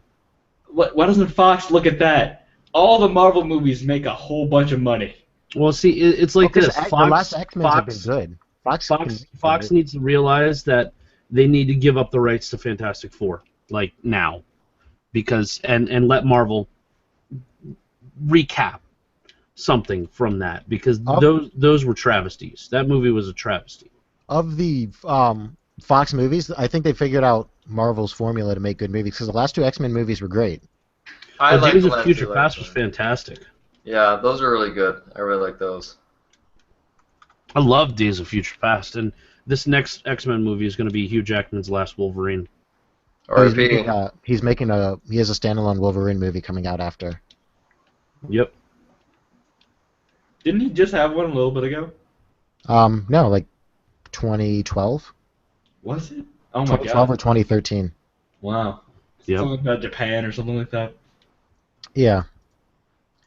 Yeah, and that Yeah, one was that's where you get that what's his name's not dead and he's working with Magneto. who? The professor. Because he died in the last X-Men movie before that Wolverine. Oh yeah. Well, I mean, with Days of Future Past, they've changed everything. No, he was alive. This was before Days of Future Past. Okay. Yeah. I really enjoyed Days of Future Past, and what pisses me off is they had Wanda and Pietro in those movies, Mhm. and then all of a sudden they have Wanda and Pietro in the Avenger movies as two completely different characters. So, can you guys explain which one was Days of Future Past? Was that the one where they were younger? It showed the Days of Future Sentinel- Past was the Sentinels where Well, it they- was Peter it was Dinklage. Bishop's future, okay, and I think Kitty Pryde, Iceman, Nighthawk, or was it Nighthawk or T-Hawk? I can't remember his name. Jimmy is his real name. Storm. They were all like the remnants of the mutants, and Professor X was there. yeah, Xavier and Magneto. Magneto. There was a whole group, and they came together with Wolverine, and they found out that Kitty could send people back in the past with her mutant powers. And They did it to Wolverine because of his regenerative powers, because it takes a toll on your brain. Yeah, it wouldn't have, sending him back that far wouldn't screw him up nearly as bad because he's already screwed up. Yeah. So they send him back to the point where Mystique was supposed to kill the person, which created Bishop's timeline. Okay. Okay, and Wolverine succeeds in stopping it. Actually, he succeeds in getting Professor Xavier back on his feet and Eric to see things a little bit differently in his life, and thus stopping Mystique from killing Peter Dinklage and changing the entire history. So none of the movies actually happened now. Okay. I got that. So the last movie I've seen was First Class. All right, you need to see Days of Future Past then. So does that take place afterwards? Yeah, it takes place after First Class. So Yes. But before. Xavier, no walk. Actually, no, it takes place after Before. First Class. But before. But not. It doesn't take place before because all the stuff it is actually right at, like a couple years after First Class. Oh yeah, you're right. You're right. Yep. You're right. It's still 70s there, I believe, right? Yep. 60s, 70s. And there's this part where he's like, Wolverine wakes up, and he's he's in the past, and there's a naked girl in there, and he's standing there with his shirt off, and you could tell his body's been a little CGI'd because Hugh Jackman's buff, but they had to CGI him up a little bit, and a bunch of these mob types come in and said protect the boss's daughter, not sleep with her, and he's like, well, I did it. Well, I mean, I did. Yeah. But that was another timeline part of me. He's trying to explain this whole thing to them. And this is pre-Adamantium Wolverine also. Yeah, so he pulls out his claws and he's like, he has bone claws. The bone claws. Yeah. Yeah. He's like, fuck. Oh, what did you think about? So Sansa from Game of Thrones is the new Rogue. Yeah, I'm Really? down with that. Yeah. Also, it might be Jennifer Lawrence's last X-Men. It is. That's fine. No, I saw an interview at Comic-Con, and she was like, it depends. She said it depends on her mood at the time. That's fine. I don't, I could take her. Dude, or leave I her. think she does a great job. You know something? I didn't care. Well, yeah, because in the first original movies, It was She Rebecca didn't- Romijn. yeah, she didn't need to talk. She just had to walk around all assassin-like, all sexy assassin-like. Absolutely. And it's not like because all the makeup that goes into it. I mean, you can be replaced in that role and still be Yeah. very believable because of it's so identifiable. Yellow eyes, red hair, jet blue, dark Absolutely. blue skin. In an interview, she had never heard of Mystique before she started playing it, and when they told her about what her powers was, she thought she was be turning into like a chair, into like furniture. She didn't realize she was like turning into people. Wow. I love it. That's Well, special. it's whatever. Some people like it's rough to see, people who play the superheroes and how they make the movies and stuff like that. How Avengers gets made. Like Robert Downey Jr. doesn't wear the suit at all when he acts. Everything's all CGI'd in. So Yep. there's no suit that he wears, or all the people don't even know who the characters are. And it's just like how that's rough because you play them so well, but you just don't know nothing Well, about them. the interesting thing about Robert Downey Jr. though is he actually has done his research. That's the And good thing. that's good because that's what makes an actor a good actor is that they will do the research and be like, well, I've never heard of them before, but then I did the research and I'm just like, okay, I'm not a hardcore fan like obviously a lot of people, but he knows enough to where he can give them what they want at least or what they expect. But that's an actor for you. I I'm cannot positive see- Batista did not know about Dax before he started playing him. No, he did not, but he did a fantastic job. He's in the new James Bond movie. Who's that? Batista.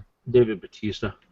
What was I gonna That'd be say? good. That new James Bond's looking pretty cool too. I think I'm excited to go see Mission Impossible. Still haven't seen that.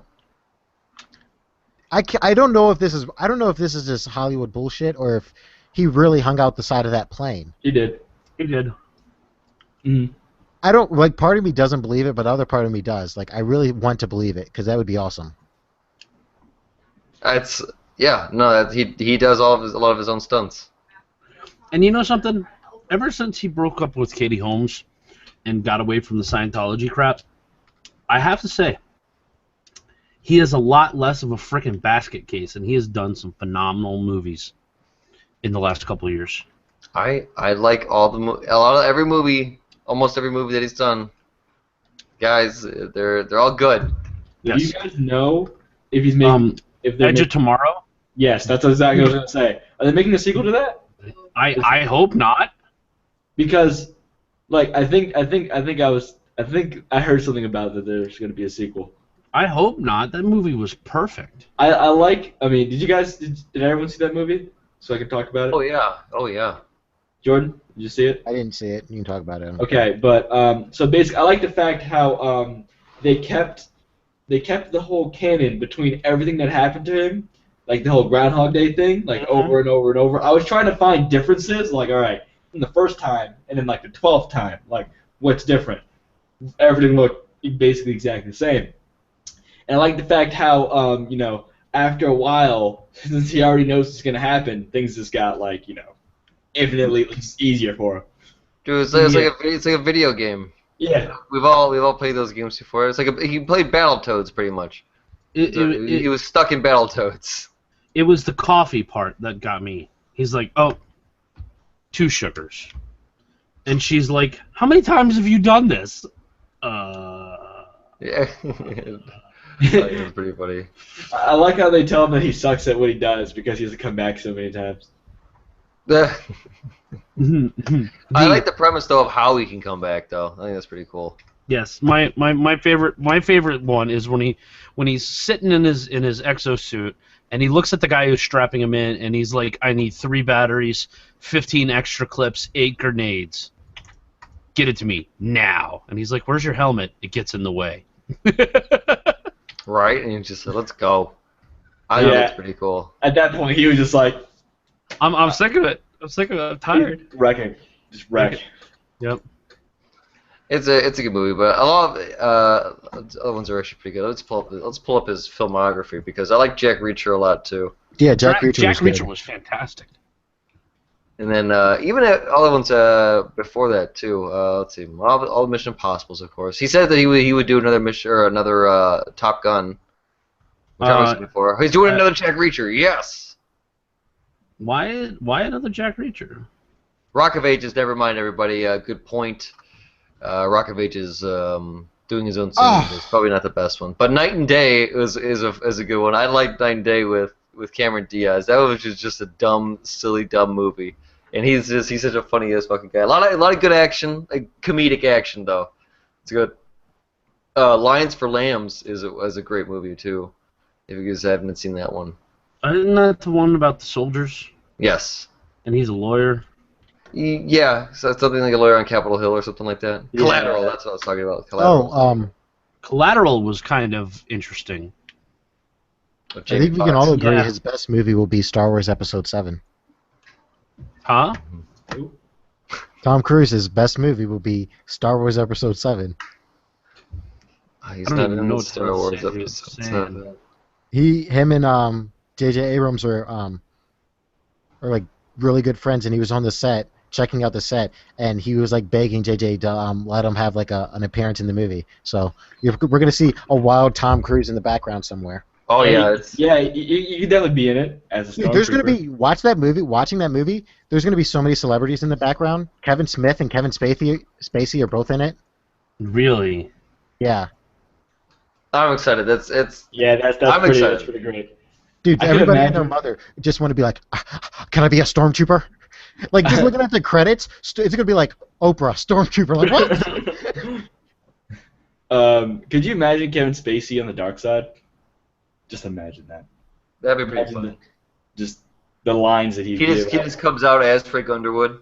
That I would was be talking great. with Vader here. And talking we directly seem to the camera. We seem to disagree on a few things. Something like that. That'd be pretty cool. And he just throws them out.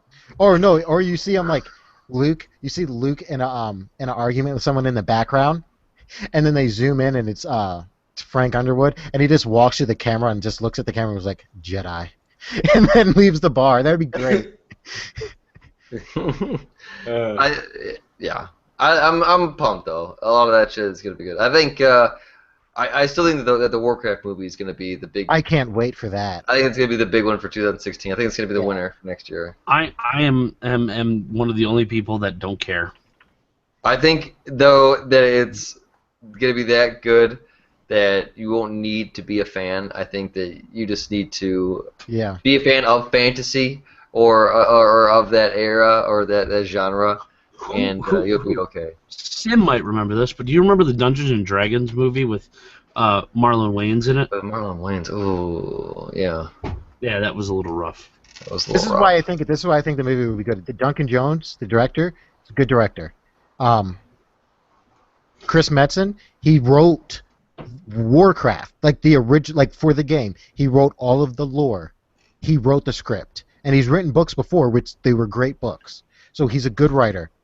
The music is written by is a mix by the guy who does the World of Warcraft music for the game, and whoever made the and the guy who writes the music for Game of Thrones.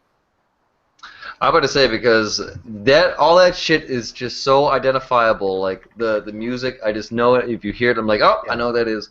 Hearthstone's the same way. You hear it, and you're just like, oh, I know what that is. Yeah, Blizzard knows. Yeah, they do something right with that. Blizzard is very good. They are a full-edged company, but they're owned by Activision, and like they pump out so much or make so much fucking money. I don't think they're partnered. Activision Blizzard. Yeah, I believe the Blizzard is a subsidiary of Activision. I think it's. I thought it was like a mutual partnership. Like they're the same. They're pretty much the same company. Yeah, Activision Blizzard. Yeah. But I think I don't know. I'll have to do research on that one because Blizzard is Santa Monica. I think Activision is. They're in Anaheim. Yeah. But yeah, the Warcraft movie, I think, I mean, it's gonna have to compete with Batman vs Superman, but. All right, so I'm gonna say this, and somebody's probably gonna get butthurt about these movies, but Suicide Squad, Batman vs Superman, and I don't even know what else superhero movies are coming out. I'm kind of like, I don't care. I'm gonna watch overwhelmed by them? Is that what it is? You're just like it's not even overwhelmed. It's sheer disappointment. Why are you disappointed? Well, all the superhero movies that are coming out seem to be a little I don't know, duds, I guess. Of late, yeah. You know, well, I mean, this year we have Avengers. This year we had Avengers. I want to see something like Daredevil. Something just rough and gritty? Yes. Okay. Kind of real worldish. I don't want to see Christopher Nolan crap, though. Because you know why? I don't think that's ever been used in the same sentence. Christopher Nolan and crap. I've used it several times, along with shit and piles of heaping, smelly, fly-covered garbage, and the worst movies I've ever seen. I'm Batman, by the way. Hold on. Let me put my Batman hood on. All right, because whenever it's green screened out, it works. Whoa, where'd Kelly go? Where'd he go? The whole movie. I'm Batman. Whoa, sir. Who is that? That doesn't sound like Kelly at all. It might be Batman. All right, Kelly, tell me why. Right now. Wait a second. Kelly, we're gonna do this. You're gonna shit on Batman. Who is that? Batman. Shit on the Dark Knight trilogy, and then I defend it. Batman. That's not Kelly. It's definitely not Kelly. No, Batman. I think he says he's Batman. I have no reason to believe that he's not Batman. He just told me. It's not Kelly. If it's not Kelly, then who else could it be? The question is, I'm not saying I'm not Batman, because I am Batman. But have you ever seen me and Batman in the same room? That's true. That's true. Okay, first of all, let's shit on the Batman movies. Raja Ghul, 700-year-old eco-terrorist that keeps coming back to life from the Lazarus Pit turned into a fucking name. Oh yeah, Liam Neeson, who's not even Asian, apparently trains Batman.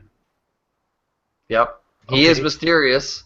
Talia Ghul, apparently raised in a prison by Bane. By the way, Bane is supposed to be a somebody from like South America. South America, yeah. By the way, like the Titan serum or something, isn't he like huge? Like huge. Yeah, he's supposed to be huge off of actually it's Venom. Venom, yeah. And then he creates Monster, which just destroys his brain, and that's when he breaks Batman's back. The only person who's ever broken the bat, and then he's also Azrael, very smart. He's also very smart. He's very smart. That's the thing. When he was on the Monster Serum, it made him stupid. And when Azrael broke him and put him in a coma for 6 months, his body purged all that crap out, and he just lost all of his mass. So as of now, he doesn't use any steroids or anything. He just retrained his body to get back in shape. And he worked hard for it, and he's very intelligent. Reduced to, oh, I'm just some lackey. Yes, I shall destroy the bat. Okay? To one of the worst things. The only thing that is even remotely... Actually, there are 2 characters in the Christopher Nolan Batman series that are excellent. And that is Colin Murray, in his rendition of Jonathan Crane, Scarecrow. He was fantastic. And then, of course, Heath Ledger on his variation of the Joker. And even then, it was kind of cheesy. You don't think... You think Heath Ledger's Joker was a little... a little teasy, you think? A little charactery? Well, I mean, It was very charactery. It was very charactery, but it was still enjoyable. It was an interesting take on the Joker. I don't even count that as a real performance because he had to kill himself to do it, so it doesn't count. Bam. I think there was some waves around in the internet saying, why hasn't Willem Dafoe done the Joker? I think William Dafoe would be fantastic as the Joker. I think Mark Hamill is the best Joker. Why hasn't he done it? Because he doesn't look like the Joker. He has an excellent Joker voice, though. He doesn't have to look like the Joker. And he's 60 years old and fat, and he's motherfucking Luke Skywalker. Yeah, you can't. I'm sure he got in shape for Luke Skywalker. Well, Hell no, he just lost weight. I'm excited to see Jared Leto's rendition. I mean, this is an Academy Award-winning actor here, so I'm excited to see it. I've liked most of his movies so far, so I think I'm excited to see it. Tell me, as far as Jared Leto, this whole theory with him being Jason Todd, I hope it's not true, because that is going to be the most retarded thing. Yeah, no. Before you go into this, color, let me just... That's not true, dude. When you're Joker, you're Joker. Let me just put this with the Dark Knight. The reason why... So you mentioned all the comic book issues, that it's not the real story. For me, they could have had Batman be a middle-aged black woman running around. I do not care. The story was good. The Dark Knight, just technically... The story was horrible. What didn't you like about... I thought Bane's character was good. No, it wasn't. What didn't you like about it? It was stupid. Okay, first I'm looking at it as biasism because I'm a big fan of the comic book and I know who Bane is. Mm-hmm. But basically, I am just some mercenary. I have no point to being here, but I'm going to talk like I just am an overbearing fruitcake. And I have this mask that supposedly injects oxygen into my lungs because apparently they're damaged. Yes. I think I thought his speeches were good, and you said that he wasn't dumb. I thought he was smart. You see, he's a smart dude when he's on the plane. When he's like, perhaps he's wondering why you would shoot a man before throwing him off. Yes, he explained everything. Yeah, that was so stupid. Yeah, but but you never see him. He gets caught monologuing once. But every other time when he's monologuing... No, everything in that movie was him monologuing. No, but he wasn't caught monologuing. When he said it at the beginning... The entire movie was Bane monologuing. I'm going to stand here and talk for 15 minutes while Batman stares me down. Yes. Because I have a giant bomb and a stupid mask on my face. I would have a problem with it if he talked. I would have a problem with it if he talked for 20 minutes explaining his evil plan to Batman while Batman is escaping.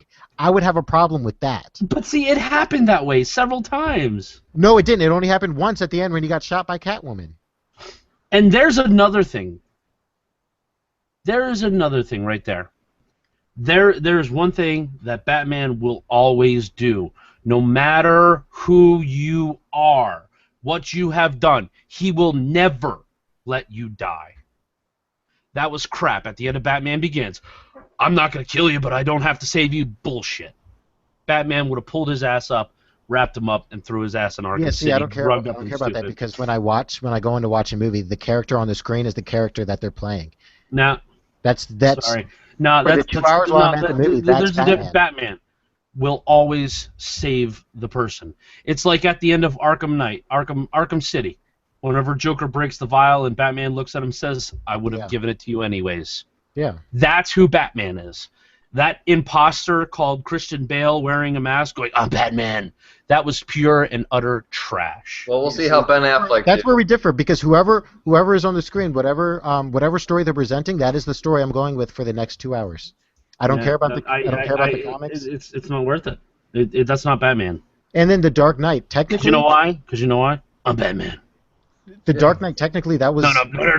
That was amazing. I'm Batman. You have to admire what Christopher Nolan did for all of movies with the Batman. I mean, without the Dark Knight, Batman. you have so many different movies. I'm Batman.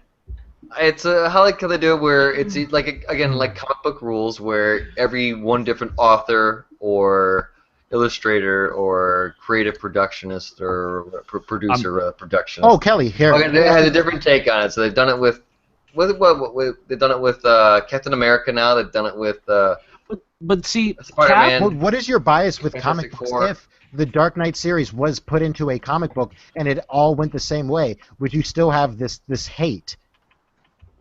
yes, Or we could because just say, now I don't at this really point feel it would that. be DC's grab for money. Oh, let's make a comic book.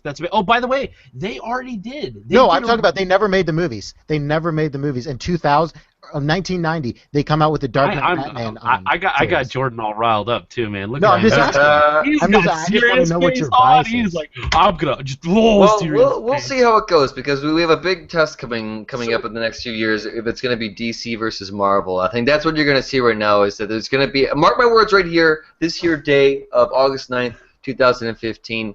That in I'm going to say 2 years, 2017, there will be a media drama that will say, okay, listen, we have a lot of comic book movies that are coming out in the theaters now. There's a lot of them coming out because not only there was already a lot coming out with just Marvel. Now DC's jumping into the game and they're jumping in pretty full force. They're going to try to match up with all the obscure, and then they go with the heavy hitters, and then they're going to go with the solo projects, and it's going to be back to back just with Marvel. Now, the choice is either are they going to give each other respect and launch on different months, on different days, or are they going to go head to head and compete and go opening day, back to back, or I mean just head on, because that's going to have a lot to do with it. People will argue though, DC versus Marvel, 2017, the war of the movies, first war of the comics, now war of the movies. They've already announced. Well, we won't. Head-to-head thing won't be a problem because they've already announced all the release dates up until 2019, and nothing conflicts. Exactly. So they're going to respect each other's they're going to keep this flow going, and that's only going to make it so like there's going to be a comic book movie consistently open in theaters all year round. All I have to say is, I'm Batman. But DC would win. With head-to-head, if the both movies were good, DC would win because of they just have better characters. When you think of superheroes, when you ask the general public name of superhero, it's going to be Batman or Superman. I'm Batman. Well, yeah, those are the leaders, I mean. Okay, so who's the star of Disney? You say fucking Goofy? No, you say Mickey Mouse. I am going to say though that I am looking forward to Ben Affleck's rendition of Batman because there's one big thing that Ben Affleck had over Christian Bale. He actually reads the comic books. Yeah, and as far as Chris, Captain America, Evans. Chris Evans, actually pretty damn played close to Captain America. That was a really good rendition of Captain America. I like Chris Evans. I'm a Chris Evans fan ever since Sunshine. That was when I was sold. Actually, no, not the teen movie. Sunshine was awesome. Danny Boyle, my bro, dude. Danny Boyle. I know. Oh my God, he comes out with some crazy shit that Danny Boyle, nobody ever watches. Danny Boyle. Let's see what he's got coming up next. He did like 28 Days Fantastic, Later. everybody, don't worry. He has a movie coming out called Porno. Awesome. Kelly, I got a question for you. All right. Could Superman pick up Mjolnir?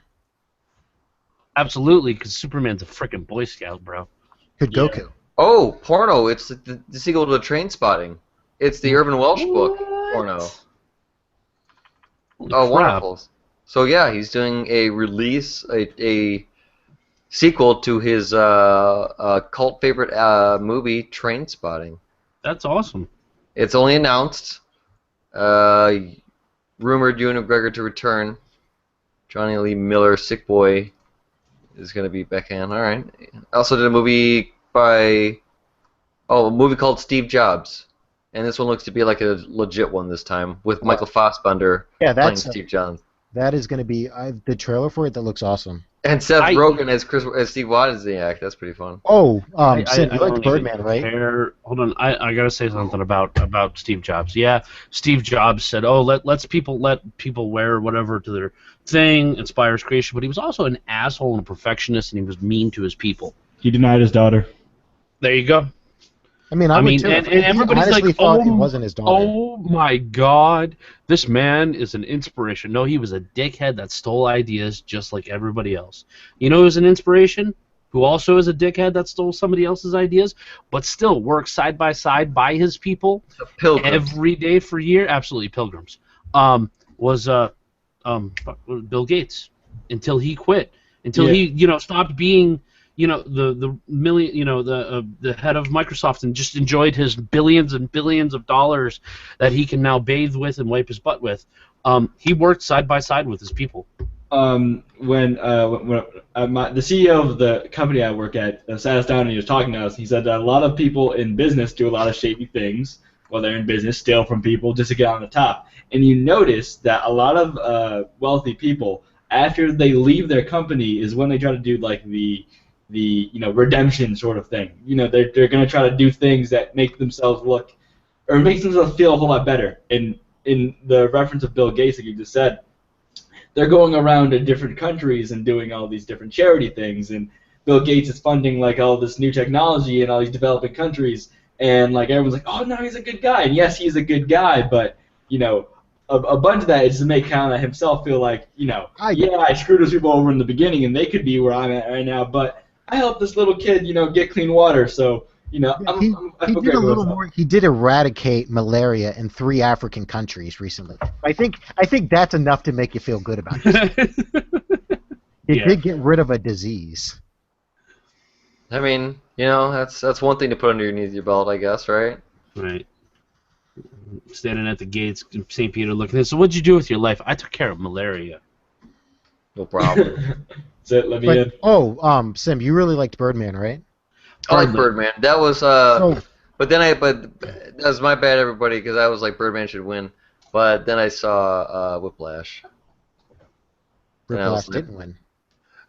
For best supporting, because I was thinking that Michael Keaton should have won. Oh. But I believe Yeah. J.K. Simmons won instead on that one. Yeah. Tenzin definitely should have won that. What? I think Tenzin. Yeah, you're right. But this is when you mentioned the Steve Jobs movie. This reminded me of it. He has a new movie Alejandro Inarritu, whoever directed Birdman, has another movie coming out this year. And originally, Leonardo DiCaprio was supposed to play Steve Jobs in this movie, and he turned it down to do the movie with the director of Birdman. Nice. It looks like a, I don't know what it's about. It looks like a Cowboy and Indians movie. Oh, that movie looks fantastic, dude. Yeah, apparently it's called The Revenant. Apparently it's shot like Birdman. It's all in one continuous shot. Yeah, no. Have you seen the trailer for it? Drop a link, guys. Drop a link. It's amazing. Yeah, it's shot beautifully. For sure. Here you go. And if it's all done in one shot, then all of the stunts are real. Oh, speaking of that, God. Was Birdman on one? Yeah, it was a continuous. It was a continuous. It was a continuous shot, but it was edited together to seem like a continuous shot. It wasn't. They didn't do the whole movie within. They did 2 certain hours. They split. sequences all together, and then they put it together. Another movie that had that technique down beautifully, if you ever get a chance to, is called Children of Men with Clive Owens. Yes. And Julianne Moore. Yes, That was and all in that, one shot. that movie was beautiful. I didn't And even Michael notice that was all Caine. in one shot. Yep. Oh, but if you want to see something cool with Birdman and how you can, it kind of gives away that it wasn't all done in one shot. Is any of the mirror scenes? They do a lot of scenes where the character is looking into mirrors, and the cameraman you don't see the cameraman in the mirror, which is really cool. I mean, you can edit those out, I guess, but No, how they did it was there wasn't a mirror there. It was just a black board, and they would re-record it with the guy looking into the camera like he's looking into a mirror, and just edit that in there. interesting. Fascinating. Mirror. Yeah, 'Cause I was I'm like- not gonna lie. The It Revenant caught me was off guard. pretty And freaking I'm amazing. watching this thing, and I'm like, where the hell is the camera?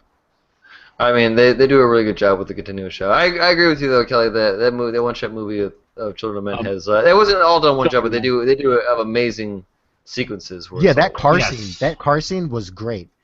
Not even that. The coffee scene, the car scene, the scene in the building with the army assaulting them. That just amazing. Dude, here's something funny. The car scene was a mistake. It wasn't supposed to be all in one shot. No, it was. No, the director called cut, and the people in the actors didn't listen and took off with the car, and they did they did the entire thing, and there was only one camera guy in the car. nice. And So just the kept on- camera guy- kept on rolling. Yeah, the camera guy was like, oh, put him on his toes, and had to think about how he was going to get the whole thing in one shot. You do know First- how they, do you know how they did that, right? Because they had the camera hanging off this van, and as the camera moved around the car, the people that it was moving over, they actually had to pull back the seat and lay down to let Yeah. the camera swing over. I watched all the special features on it, and it's amazing how they did that. There was one for what movie was it? Seeing the behind the scenes for the raid scene in True Detective. That 6-minute one shot, like one camera, that was great. With Matthew McConaughey when he's raiding the house in the ghetto. Yeah, that's a good one. Yeah, that's a really really good one. There's I'm trying to think of some of the good ones that they have. Ong Bak. No, but the Protector. That's what it is. Oh, The on Raid? Glock. The No, raid no, was no, great. no, No. No. It's Tom the Protector. Yong-goon. In, The Tony Jaa movie, The Protector, where Yeah. he's in the hotel scene and he goes up the spiral staircase to the hotel, and that one was all that's done on great. one shot. That one's pretty good too. Daredevil. That scene actually took like almost 3 months to shoot because they couldn't get a steady cam small enough to fit one of the Asian film crew, so they had to bring in an English guy who was big enough to carry the steady cam, and he had to run the stairs like 5 or 6 times to get in shape to do it. To get it all in one shot because everybody just got tired and the Steadicam's too big for most of the cameramen over there. Oh damn! I didn't know the Maze Runner trailer came out too. I'll have to watch that when Yeah. we get done with it. Daredevil has a really cool fight scene that's all one shot. Now you want to talk about an intense fight scene in one shot? No. Old Boy. There Ha. you go. That's a good one too. Both of them, the Korean one and the U.S. I'm one. gonna get a water. I'll be right back. Those fight sequences were amazing. The Goodfellas, the opening, the cabaret shot. I mean the cabana. Yeah, the cabaret shot. That was a really good one. I had to look it up to make sure it was the Goodfellas. Cole, do you have any one shots that you thought were particularly great? To be honest, I don't watch as many movies, which is actually why I feel like terrible listening to you guys, because I'm like, I have not seen anything that you guys have been talking about. I'm just like, all right, and I'm making a mental checklist because I have to go back and watch those to see what you guys are talking about. I know it's kind of cheating, but it is cheating. But Dragon Ball Z, Resurrection F had a really cool fight scene that was all like one. I guess it's not a camera, but you get what I mean. It Yeah. didn't cut.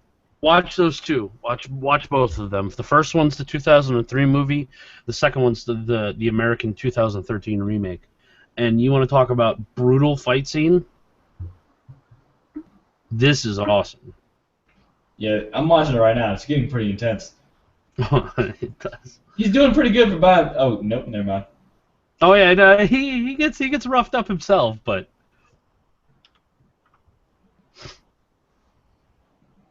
I just, and if you ever get a chance to and you want to watch these, watch both of them. Watch the Korean version and then watch the U.S. version, and just be prepared to sit there and go, what in the actual did I just watch, and why do I feel this way? Because Sim, I just dropped the link to the hallway fights for both of the old boys if you want to watch them. But watch those movies at some point when you have a little bit of time to feel mentally raped, because that's how you're going to feel when you're Nice. done. Yes. All right, mental rape. Because you go through this movie and you just go, you know, who is doing this? Why is this happening? And then when the truth comes out and you find out what happens and you find out what they did to him and why, you're like, Spoilers. oh no. There's no amount of I could tell you, and you would still have to watch it. There you go. But you get there and you're like, what in the actual fuck did I just watch? Oh, in movies, what's your favorite sort of catch one-liner? Come with me if you want to leave. Everyone always Arnold goes Schwarzenegger Terminator. has good ones. Terminator has the best one-liners. One that I thought was kind of it is kind of cheesy, but Matthew McConaughey delivers it so well, and it gets you kind of pumped up. Is in Interstellar, when he's trying to, after Matt Damon Matt Damon. blows up the ship that they're gonna get onto, and it's spinning, and he's trying to dock with it, and Tars is like, "Sir, it's impossible," and Matthew McConaughey just goes, "No, it's necessary," and then does it. It's a cheesy line, but it's great. I'd say mine. I mean, probably Men in Black. That's always stuck with me. That part where J and K are on the bench. And I actually pulled up the quote. K says, "A person is smart, people are dumb, panicky, dangerous animals, and you know it. 1,500 years ago, everybody knew the Earth was the center of the universe. 500 years ago, everybody knew the Earth was flat. And 15 minutes ago, you knew that humans were alone on this planet. Imagine what you'll know tomorrow." Yeah. Also, Yeah. Will Smith, another one. Welcome to Earth. Or time to save the world. There you go. It didn't quite say it like that, but I get know. what you're saying. All right, so we've been rambling about comic books, but see, I'm a big DC fan, and a couple years ago they did the whole Darkest Night comic book series with the Black Lanterns, and then the Brightest Day and stuff like that. Well, every month, whenever you picked up the Darkest Night issues, you got Yeah. a plastic ring. Nice. Each lantern ring, right? You got the black, you got the orange, you got the green, you got the violet. You're missing the white one. Right? I'm missing That's the only white one. one. That's the only thing I'm missing out of it, because I couldn't buy that issue when it came out and I missed it. But I have the Close to your entire. wife with a Green Lantern wink. Oh, she's worn it. She knows the She knows the call power. to charge it. The call to charge it. So, Doesn't matter. Neither white one. could you have more than one ring? Yeah. Oh yeah. Kyle has worn them all. He actually has a ring that I don't know how it is now, but when I was reading, Kyle could actually change his ring into the color that he was training with at that point. He met up with the leaders of each corps and trained with them. Even the bad ones? Yep, he trained with Larfleeze. He trained with not Sinestro. He trained with another I think Morg or something, Molrog or something like that. One of the other yellow lanterns. I knew it. Yeah, man. He the leader of the Red was rolling with him.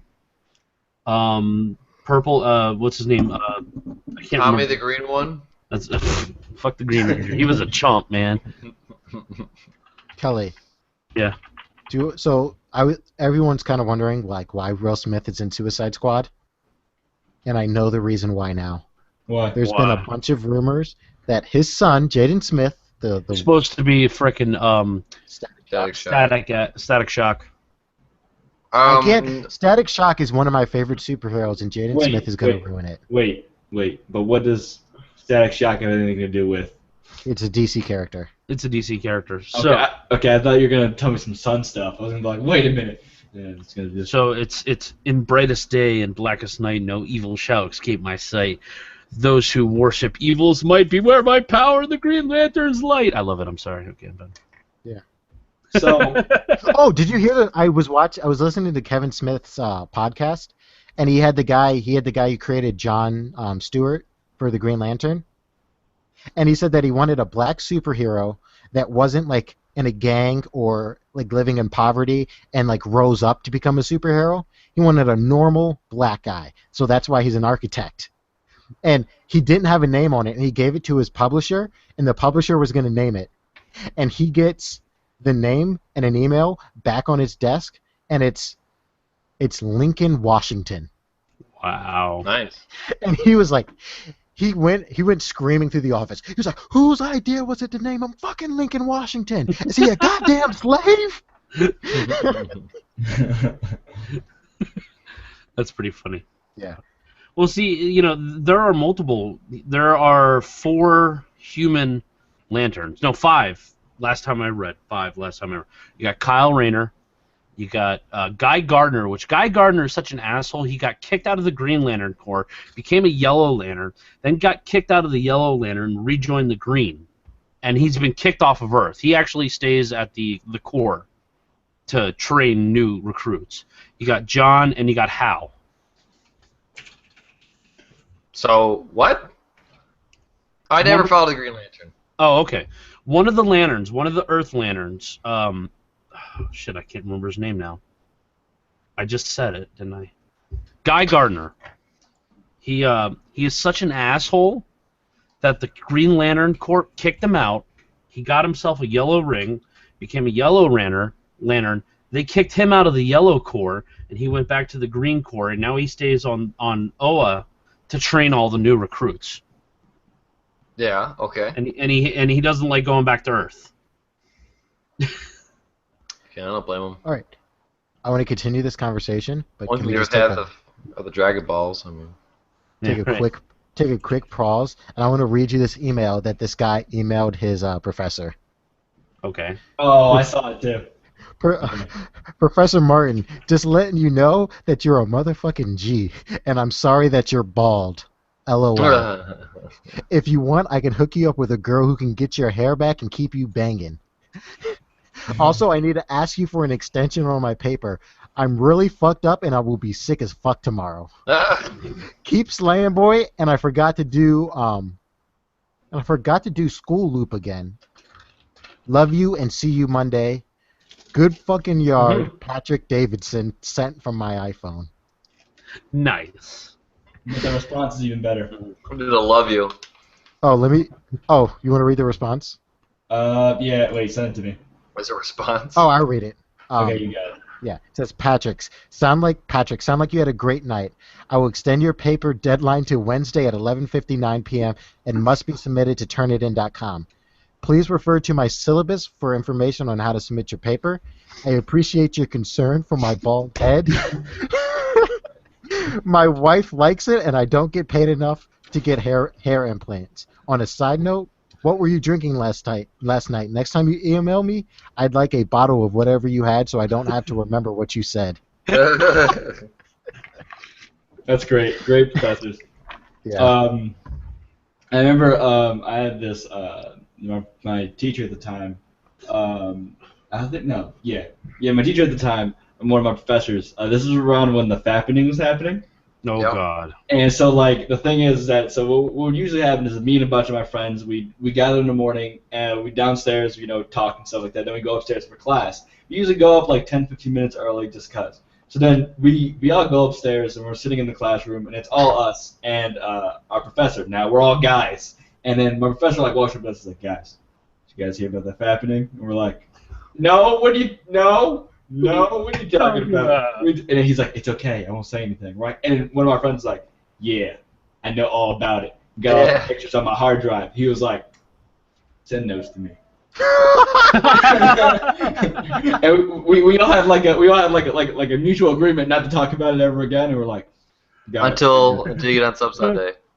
Yeah. But I didn't say which professor it is, so I have it next semester, but I'm not going to talk about that. I had a professor at the end of the semester. He was like, "It was I had a pleasure teaching all of you. You all were great students. I hope you enjoyed my lectures." And it was like, "If any of you need a scholarship, just come to me, and I will be more than happy to tell whatever lies are necessary." That's great. I mean, at least he's legit, man. I mean, yeah, at least he's telling the truth, because that's what you really need. You really need a professor to bump you up, to really ham you up. Mm-hmm. Definitely.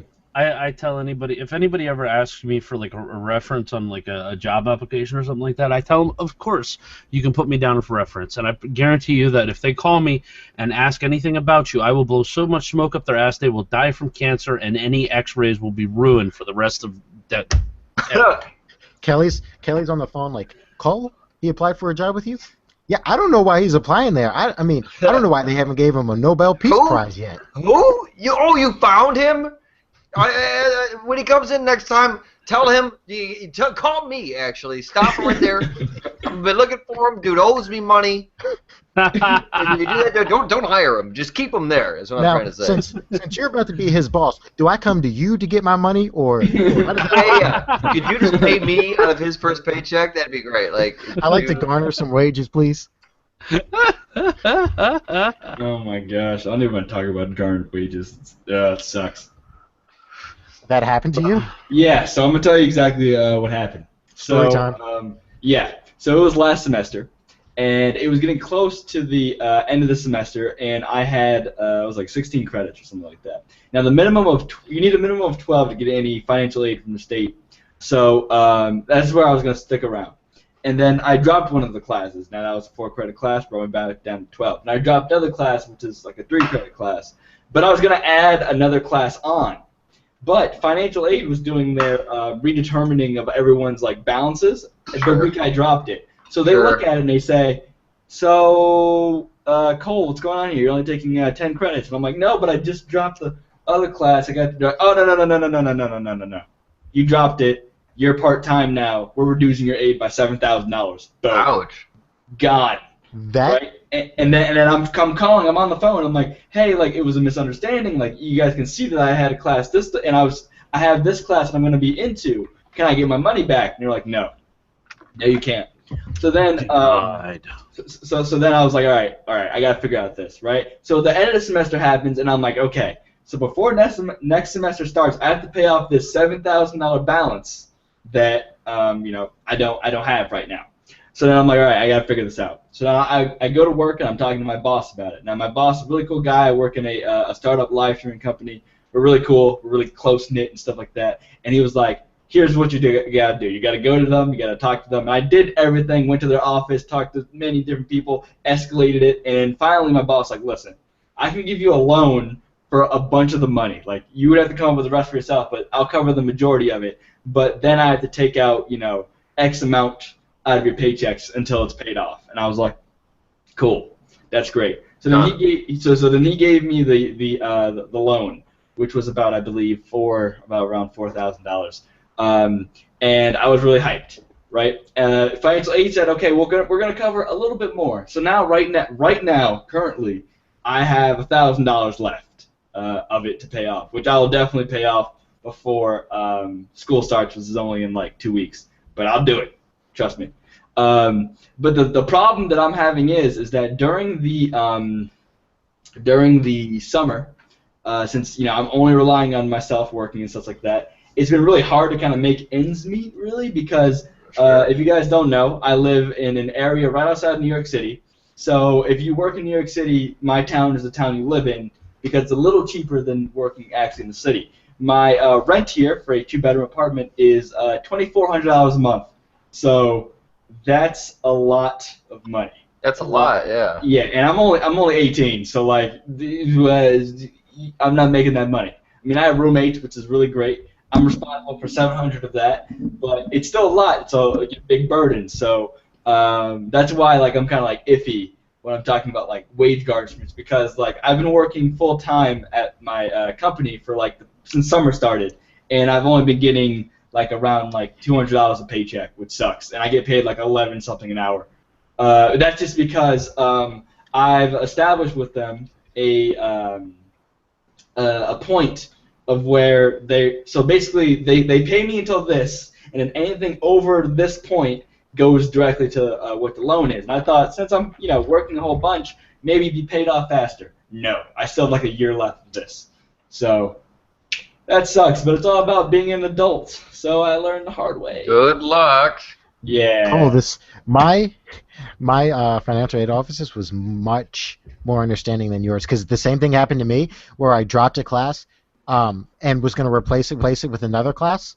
Mm-hmm. And I was on the waiting list for the class I was going to replace it with. So I was just waiting for it, and I got an email saying that my aid was going to be changed. So I went to this office, explained what happened. The lady at the desk typed something in on her computer. She was like, "Oh, okay, you're good." Yeah. And I was like, yeah, all right. yeah. She was like, "Once you get approved, then the aid changes." And I was like, "Okay." Yeah. It was Right. like, yeah, it wasn't. I got 2 weeks to get these $7,000. It wasn't like anything like that. Yeah. And the thing that really sucks is that since I'm basically doing this whole college thing out of my pocket, like that's basically what's going on here. So family support, none. Like none at all. Like this whole college thing, like everybody was like, yeah, you can go to college, but like, and I was like, no. Like in order to make it right now, I have to do something. I need some sort of higher education. So that's when I came here. So You were like, your mom was like, you don't really have to if you don't want to, and you're like, Mom, I am a strong, independent, half black man. I will go to college. I was like, I'm not perpetuating any stereotypes. I'm gonna go and I'm gonna leave, and that's basically what happened. So, and it's weird because I'm the part of my state where I live in, where I used to live in, was I would say a bad part, and I moved since I resided in New York. I'm still in the same state, but this is a different tax bracket, you could say. Fairfield County, the county I live in, is the wealthiest place in America. Yes, I would say. As far as like per household income sort of thing, it's probably the worst place to live. Don't ever come here unless you're like balling out of control. I went to a town over, which is Greenwich, and they have castles as their houses. Legitimate castles with gates and moats and stuff. And I'm like, Nice. This is not real. This is not. Yes, it is. Guy's a moat. And Nice. he has his crest. He has a crest as his gate symbol. I was like, all right, I'm in a different place now. Like we're not even in America anymore. I'm in like Europe or something. But I was like, all right, yeah, I can't afford to be here. So that's why as soon as I'm done getting this degree, I'm out. Gone. Not here anymore. Good How luck. much longer do you have? I am a sophomore now, so I have another 2 years. Oh, that's the same as me. I'm tomorrow. I have stuff to move around because my kids will be back Wednesday, and I got to get their bedrooms cleaned out. Cleaned out on my storage unit down in Myrtle Beach recently, and there's a vlog about I it saw like you 3 or visit 4 Jordan. days ago. Yeah, I stopped by and said hi to Jordy, and we donated almost like I don't know about 25 bags of toys and clothes out of this thing. That's great. Because it's been sitting there for like 2 years. And, I had to make sure that certain things came with us, like all the kids' stuffed animals, their lightsabers, their drivers, their Kamen Rider drivers, their morphers, they're fun stuff. They're nerdiums. They have And, morphers, too. oh yeah, they have morphers. Oh, that's great. Hey, my kids are nerds, man. Right. Sometimes you got a nerd, man. Yep. Yeah, if the worst thing my daughter does is, somebody pisses her off and she throws out the decayed henshin, I'm gonna laugh my butt off, That's sometimes that's what you gotta do. Sonic screwdrivers Oh. everywhere. Yep. Speaking of and morphers, we have stuff just all over the place right now, and we're gonna start going through them and repacking things into just breaking everything down, getting rid of the trash that we don't need anymore, like Sure. mail from like 2 years ago that we don't need anymore. Mhm. And just collapse even more boxes into like less boxes, and move stuff around. But I found my old desk box, and I started going through it, and I pull out like 4 flash drives, and I'm looking through, and I'm like, these either have porn or comic books. I can't remember. Both. So I was going through. It was my entire digital comic book collection. I'm like, what happened to the porn drives? Porn or comic books? Is there a difference? Yeah, there's less nudity in comic books. A little bit. Yeah.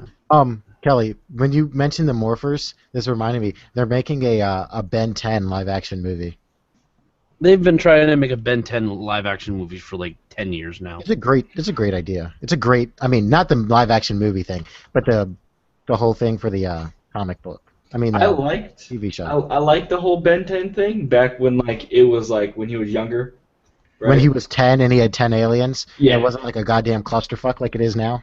Yeah, now it's just like as soon as they did that episode of Ben 10, we're like Ben 10,000, where he's like a whole lot older and it's the future and he's doing all this stuff, and I was like, oh, they're gonna make another series after this because they have to continue it. If this is canon, they're gonna continue it, and they did, and I was like, I'm not keeping up with what's going on right now. That was a cool episode where he was in the future. Yeah, That was a cool one episode. That does not need to be a thing though. I watch Turtles with my son, and that's all that matters. Turtles Teenage Mutant legit? Turtles, man. I mean, if anybody hasn't watched the new Nickelodeon Turtles, sit down and watch it. It's actually fucking amazing. Tastes pretty good, huh? Yeah, dude, Casey's awesome. He's always my favorite. Yeah, they did an they did an awesome job with him. They brought in like his arch nemesis from the comic book, Hun, in the 3rd season. So now, the Turtles have Shredder in the foot, and Casey is now forever fighting the Purple Dragons and Han. The fuck, man? Yep. And Han Casey is like, Jones. yep, and Han is like a Bruce Lee looking wannabe, more or less, all studded up, glasses, and Casey and him go at it a lot. There was an episode recently, one of the last episodes that they just aired, Casey and Shredder have a fight. Really? Yeah, and it's one of those moments of, Casey, you're going to get your ass whooped. Yeah. But he did well for the 3, probably 1 minute the fight lasted before he got thrown across the room. Fucking just like in Dragon Ball when Tien was all like, no, I'm gonna leave that bitch-ass clown back home because it's too dangerous. It's like, fuck yeah, dude. Why the hell is Krillin here? You know what? Krillin. Everybody wants to talk about how he dies, but you know what? Krillin's the first one to jump into the action and help his friends out. He's the Whatever, first dude. Krillin's the dude. And he created the Destructo Disc. He created the best attacks ever. He Solar wrecked. Flare and Destructo Disc. That's it. Why wasn't every fight in Dragon Ball Z decided that way? Solar Flare, Destructo Disc. Done. Cut you in half. Blind you and cut you in half. End of the fight. Tien with that fucking tri-beam. Bam! Yeah. Yeah, that was great. That was a That's what great. I'm talking about. That was a great part of the fight. And F. He's got nothing. He just wanted to talk. That's all that was. Who? I just don't understand. Some characters are just like, why? Like, why the fuck is But- this even happening? Krillin's a human, right? Yeah. He's a monk. Do you understand the amount of balls that Krillin has? Like everybody else is like an alien, super hyped up thing, and he's like, I'm still a human, but I'm gonna fight you. Like, Yeah, that's why he gets the pussy. That's right. mm-hmm. Dude, get the pussy. Android 18 all day long. All day, no problem. They didn't change her from an android, right? She was a person. No, Like, and- Like she was an android, but then didn't they wish her into being a person? I don't even remember. I Or think was he she always- stayed Android. Or okay. Yeah. She has a kid. I mean, she was close enough to human at that point. Mm-hmm. Yeah, because I mean, with Android, it's just a human-like robot. So she was created, not born, but she's pretty much human. Oh. Sort of. So it's Yes. sort of like You know what? It's anime logic. We'll leave it at that. Yeah. Sure enough. Yeah, so I there's think it would no- go robot, android, cyborg, and then human, in like the order. I thought that he had wished her human with the Dragon Balls. I thought that's what he did. He might have, Yeah. I don't know. Isn't there like more than one set of? There's like the Earth ones, the Namekian ones, There's a few other ones, yeah, for sure, but different dragons. yeah, they're different. They do different shit. Yeah, So- Two wishes now. Baller. The Earth Dragon, the Namek Dragon, the Black Dragon Balls. Trying to think of what other ones. I don't remember. Sim, you find all the Dragon Balls, and now you got your 2 wishes. What do you wish for? Oh, to always have the correct amount of money in my pocket. And yeah, So that's just unlimited money right there. sort of. you're welcome for that wish, everyone. Trademark Shoddy Sim Crewcast. Oh, that was so funny. And after he was like, "I want 1,000,000 zenny," and then it just like a wad of money falls out the sky. I think that was pretty funny. I like Those- I yeah. like that. To always have the correct amount of money in my pocket. To always have the correct amount of money in your pocket. That's I think, pretty it's, I think genius. it's a good one, right? Because And you then- can't really loophole around that one. And then, I don't know. Like, I always wish that I could just, I don't like maybe some sort of teleport. I wish I could just teleport. Instant transmission. Yeah, maybe something No, like that. instant transmission. You would that's where the genie got you. You would say instant transmission, and then you would realize you can't sense power levels, and you're screwed. I mean, Yeah, because you need to be able to sense the power level to get to the to do well, it. it wouldn't be instant transmission. I don't know. It would be something else. Would I you guess, want like then. looper shit? Like I don't know. actually, like, no, I don't want looper because I haven't that would limit where I can go. I would have to get on a plane and start going places. I mean, You have to maybe, have been there to Jumper. yeah. I yeah, just- jumper, not looper. Yeah. Jumpers because you just have to visualize what it looks like, and then you'll be there. Yeah, you have to. Yeah, I don't know. Yeah, they said you had to visualize it. I don't know if you actually had to. you have to Go to see it. Google. Just Yeah, no. He could do it with postcards. Yeah. So he would just be able to look at the postcard and do it. So yeah, jumper logic, I guess. Dude, that's where it's gonna mess. Photoshop's gonna mess you up. You're gonna jump and you're gonna be like, I'm in a studio. That's pretty funny. Yeah, Well, that see, was a it's- good movie. Hayden Christensen kind of ruined it, but it was a good concept. Not really. It was actually I enjoyed it. It wasn't like the books. A lot of people are like, "Oh my god, it's not like the books." Oh my god, oh my god. But never read the books, so I'm not biased at all. All right. Yeah, I read people so the first Hunger Games movie was really similar to the books. No, But it people- wasn't. No, it wasn't. People nitpicked over the littlest stuff that it wasn't the governor's daughter who gave her the pin, that she found it at a No. store. No, it The wasn't dogs in the like- pit, and then The what? So, I believe in the first book there was a person who it was like during the nighttime, and he fell into like this pit thing. In this pit thing were a bunch of dogs, Mhm. and then they were just ripping at him and stuff. Right? I know, probably they took this out because they were trying to make the movie family friendly. PG-13.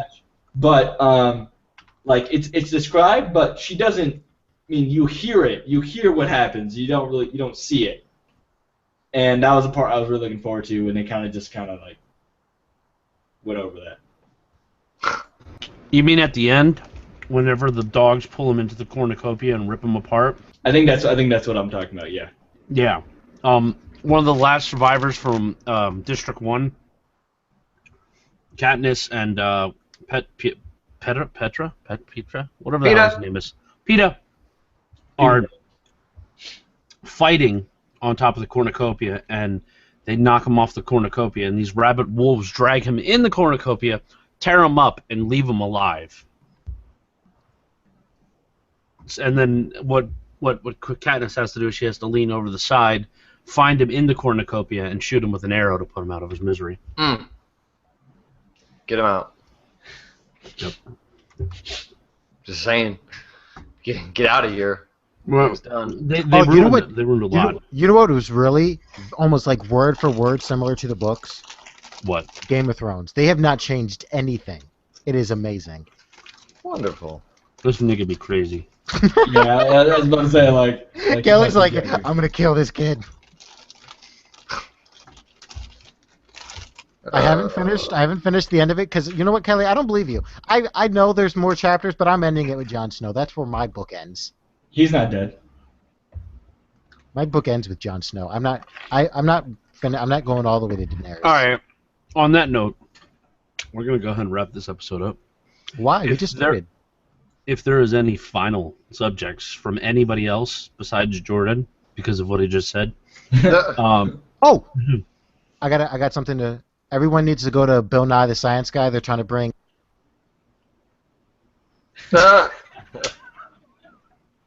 Sucks. Does he know? Oh, he knows. He knows.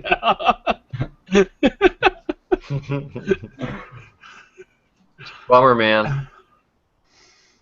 He's got to unmute himself. Bill Nye the Science Guy's coming back, and we gotta help him. Okay. I can dig with Bill Nye Yeah, coming back. Bill Nye's a cool guy. Bill Nye is awesome. Is there a link for this? I mean, can we get some? Yeah, I can get a information? link. Okay. Give it a link. Give it a link. But no, what's up with Bill Nye? What do you mean he's coming back? He's got a webisode. I don't know if it's the TV show or a movie. I think it's a movie. Yeah, Bill it's Nye, a movie. yeah, the Bill Nye film. Nice. Where's Google Hangouts?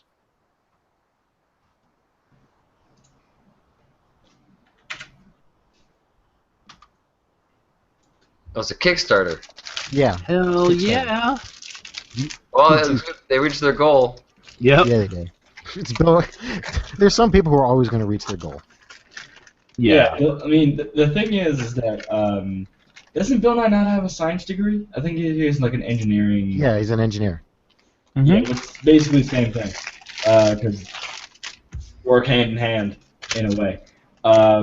But like Bill Nye, I mean, I literally remember being in like 7th grade and like sitting down and like my science teacher would not teach me anything. It was just, all right, we're going on to a new chapter. Open a book, read the book. At the end of the week on Friday, she'd show a film. The film would be Bill Nye talking about exactly what we just did, and then we'd have a test on it. You got it. Every single time, and I was like, "This is great." Got it. It would always be whenever the teacher would pull the TV out of the closet, and I'm like, oh my god, please put in Bill Nye. Oh shit! We watched some Bill Nye videos today. Yeah, that's great. We had a lot of shit when we were growing up, or when I was growing up. Fucking a lot. Not just Bill Nye, but just some other fucking weird shit. Them old movies too were real good. Remember Yeah. Beekman's World? Beekman's Row is pretty good too. I like that one. Oh. Alright, just a bunch of weird shit, man. Oh yeah, dude. Well, Does it we had the weird shit that was always fun. Mr. Wizard. watching movies in class?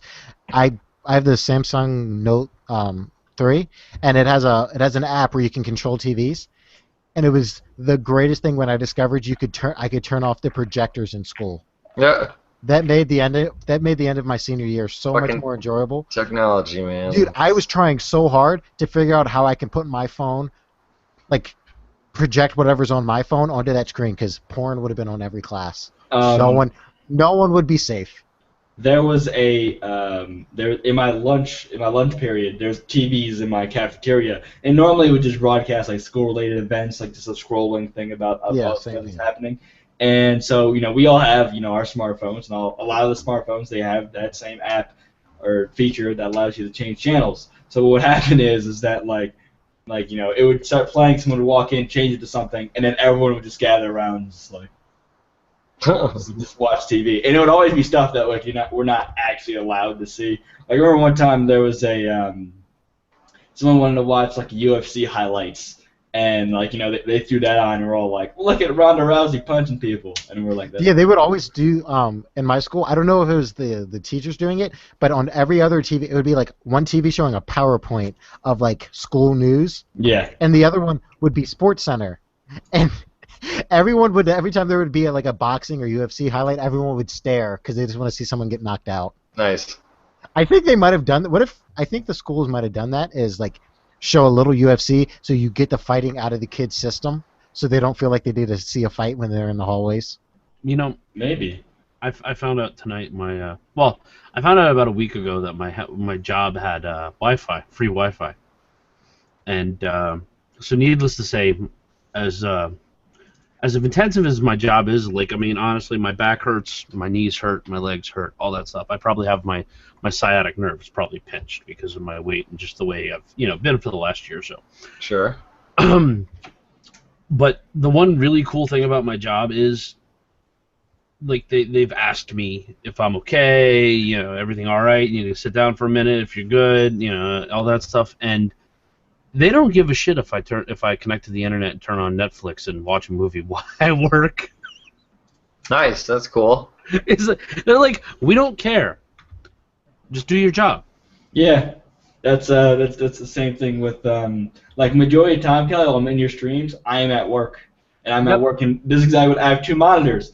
One monitor would be what I'm doing, and the other monitor would be your stream, and someone would walk by like, who's that guy with the beard? I'm like, that's Kelly, I know him. He has a beard, looks like a Viking. He's my friend. And they're like, cool. At the beginning of the summer, my first day of my job, I worked at I delivered Chinese food. And there would be long stretches of time, like during the middle of the day, like from like 2 to 6, when no one was ordering food because it's not like a meal time.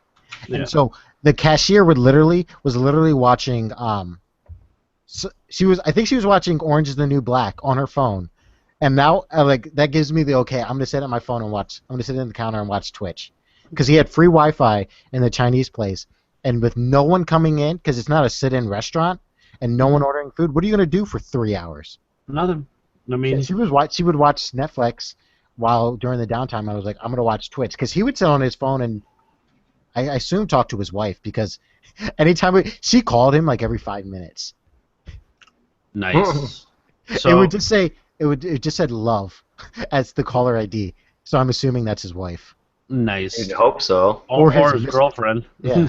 Well, he had kids. Like she walked in, so I'm thinking either it's his wife or he has a mistress. So I popped in this movie. I was like, you know what? Let's find something stupid to watch tonight while I work.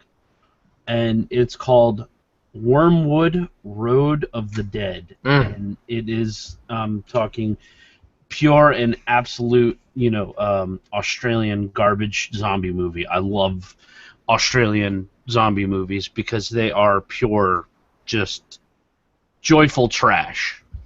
Sure. Yes. The worse they are, the better. Give me the over-the-top acting. Let's have random weapons pop out of nowhere. I'm good. We're good. Oh, what did you think of the Deadpool trailer? Absolutely. I didn't think that some of the jokes didn't seem that funny. Did you? I like the fact that he broke the fourth wall a bunch, as Deadpool does. I like the fact that the first time, in the first couple minutes of it, you see him say I think he's talking about the suit. He's like, I don't want it to be green, and I want it to be like. He's aware that he was. Yeah. Green Lantern. Because he was Green Lantern before. Yeah. He's aware that he was in. That's great. And the Deadpool game. You look like a. No, he didn't make him gay. He's trying to marry a girl at the beginning of the movie. You look like an avocado, fucked an even older avocado. Yeah, that's a good one. That was heinously ugly. TJ Miller just crushing it. I didn't think he was. That was the part of the trailer I didn't like. The only part that I liked was Ryan Reynolds looked like a testicle with teeth. So that was good. So okay, someone explain this to me. So Deadpool, right? Okay. Has cancer, right? Yes. Yep. It's spread all through his body, but he has Wolverine-like powers. No. No, he does not. Deadpool is the result of the original. Is a result of like a modified version of Captain America's original super serum that evolved. Okay, so the Captain America's super soldier evolved into Weapon X, and then Weapon X is what created Deadpool. So all that stuff with Wolverine's DNA and a couple other things, or probably somebody will correct me at this, but he gets the healing factor sort of from Wolverine, and a couple other things that they did to him, and the healing factor and what they did to him is what's keeping him alive. But when it's keeping alive, it's what has made him look mutated. Yeah. So the thing about Deadpool breaking the fourth wall, this was on the PC Master Race subreddit the other day, but it's in the Deadpool game where you're playing as him, and if you're using a keyboard and mouse on the PC, Deadpool just goes, "I only play my games on the PC." So I don't know if he does that on console too, but that was great. That's pretty funny. Yeah, it's cool that he's always aware that he's either in a comic book, a movie, or a game. Whatever he's in, he's aware that he's a character. There was a comic where he killed everybody, Yeah, Deadpool kills the Marvel Universe. even the writers, Yep. and like They also did Punisher kills the Marvel Universe too. and then it just ends because That no Punisher thing one that you sent me finished writing was it. great. Huh? That Punisher short film thing that you sent me was great. Oh yeah, Laundry Day. Yeah, that was great. Dude, that bottle of Jack, Jesus. Good times, right? And make Oh, up I never got into Punisher either. Here, this video is worth watching. Yeah, it's great. Give it a watch after the cast. Just open it up and pause it. Sit down and watch it. It's really really good. It's very enjoyable. All right, well, let me watch it then. Yep, we're gonna go ahead and. Oh, are you? What is my show not good enough? Are you want me to end it now? I mean, what is this? You guys No. are giving me links to watch, and just like, here, watch it. Just like, I'm on a show right now, man. Let me. Well, I mean, go ahead. Did you watch the hallway scenes? Yeah, I've seen those. Okay, then that's fine. But we're actually gonna go ahead and wrap it up. You guys got anything else you want to say before we do this? Love you guys. We're good. Okay, Kelly. Kelly, real quick, what's your opinion on stuff? Anyways, if I get out of work, what time are you doing Crewcast? Soon. What time am I doing Crewcast? Mhm. It should be 8 o'clock. Shit, I won't be out of work until probably about like 9. Do you live stream that? Because I definitely want to watch it. Figure it out. Yeah, live stream. Yeah, damn it, I hate that, man. It was like I don't want to work Tuesday, and they put me on Tuesday. Bummer, man. Yeah. So, all right, everybody, say goodbye. Goodbye. Everybody. Thank you for See you guys next watching. week. Hopefully Cole returns. Hey, I told you my situation. You know what's happening. Excuses. I struggled to I don't care about your goddamn rent. Get on get on Sub Sunday. Get on Crewcast, damn it. No. All right, you guys make sure you tune in to Crewcast. That's a shameless plug over here for Sim. All right, man. Well, All right. thank you. Bye, everybody. Bye.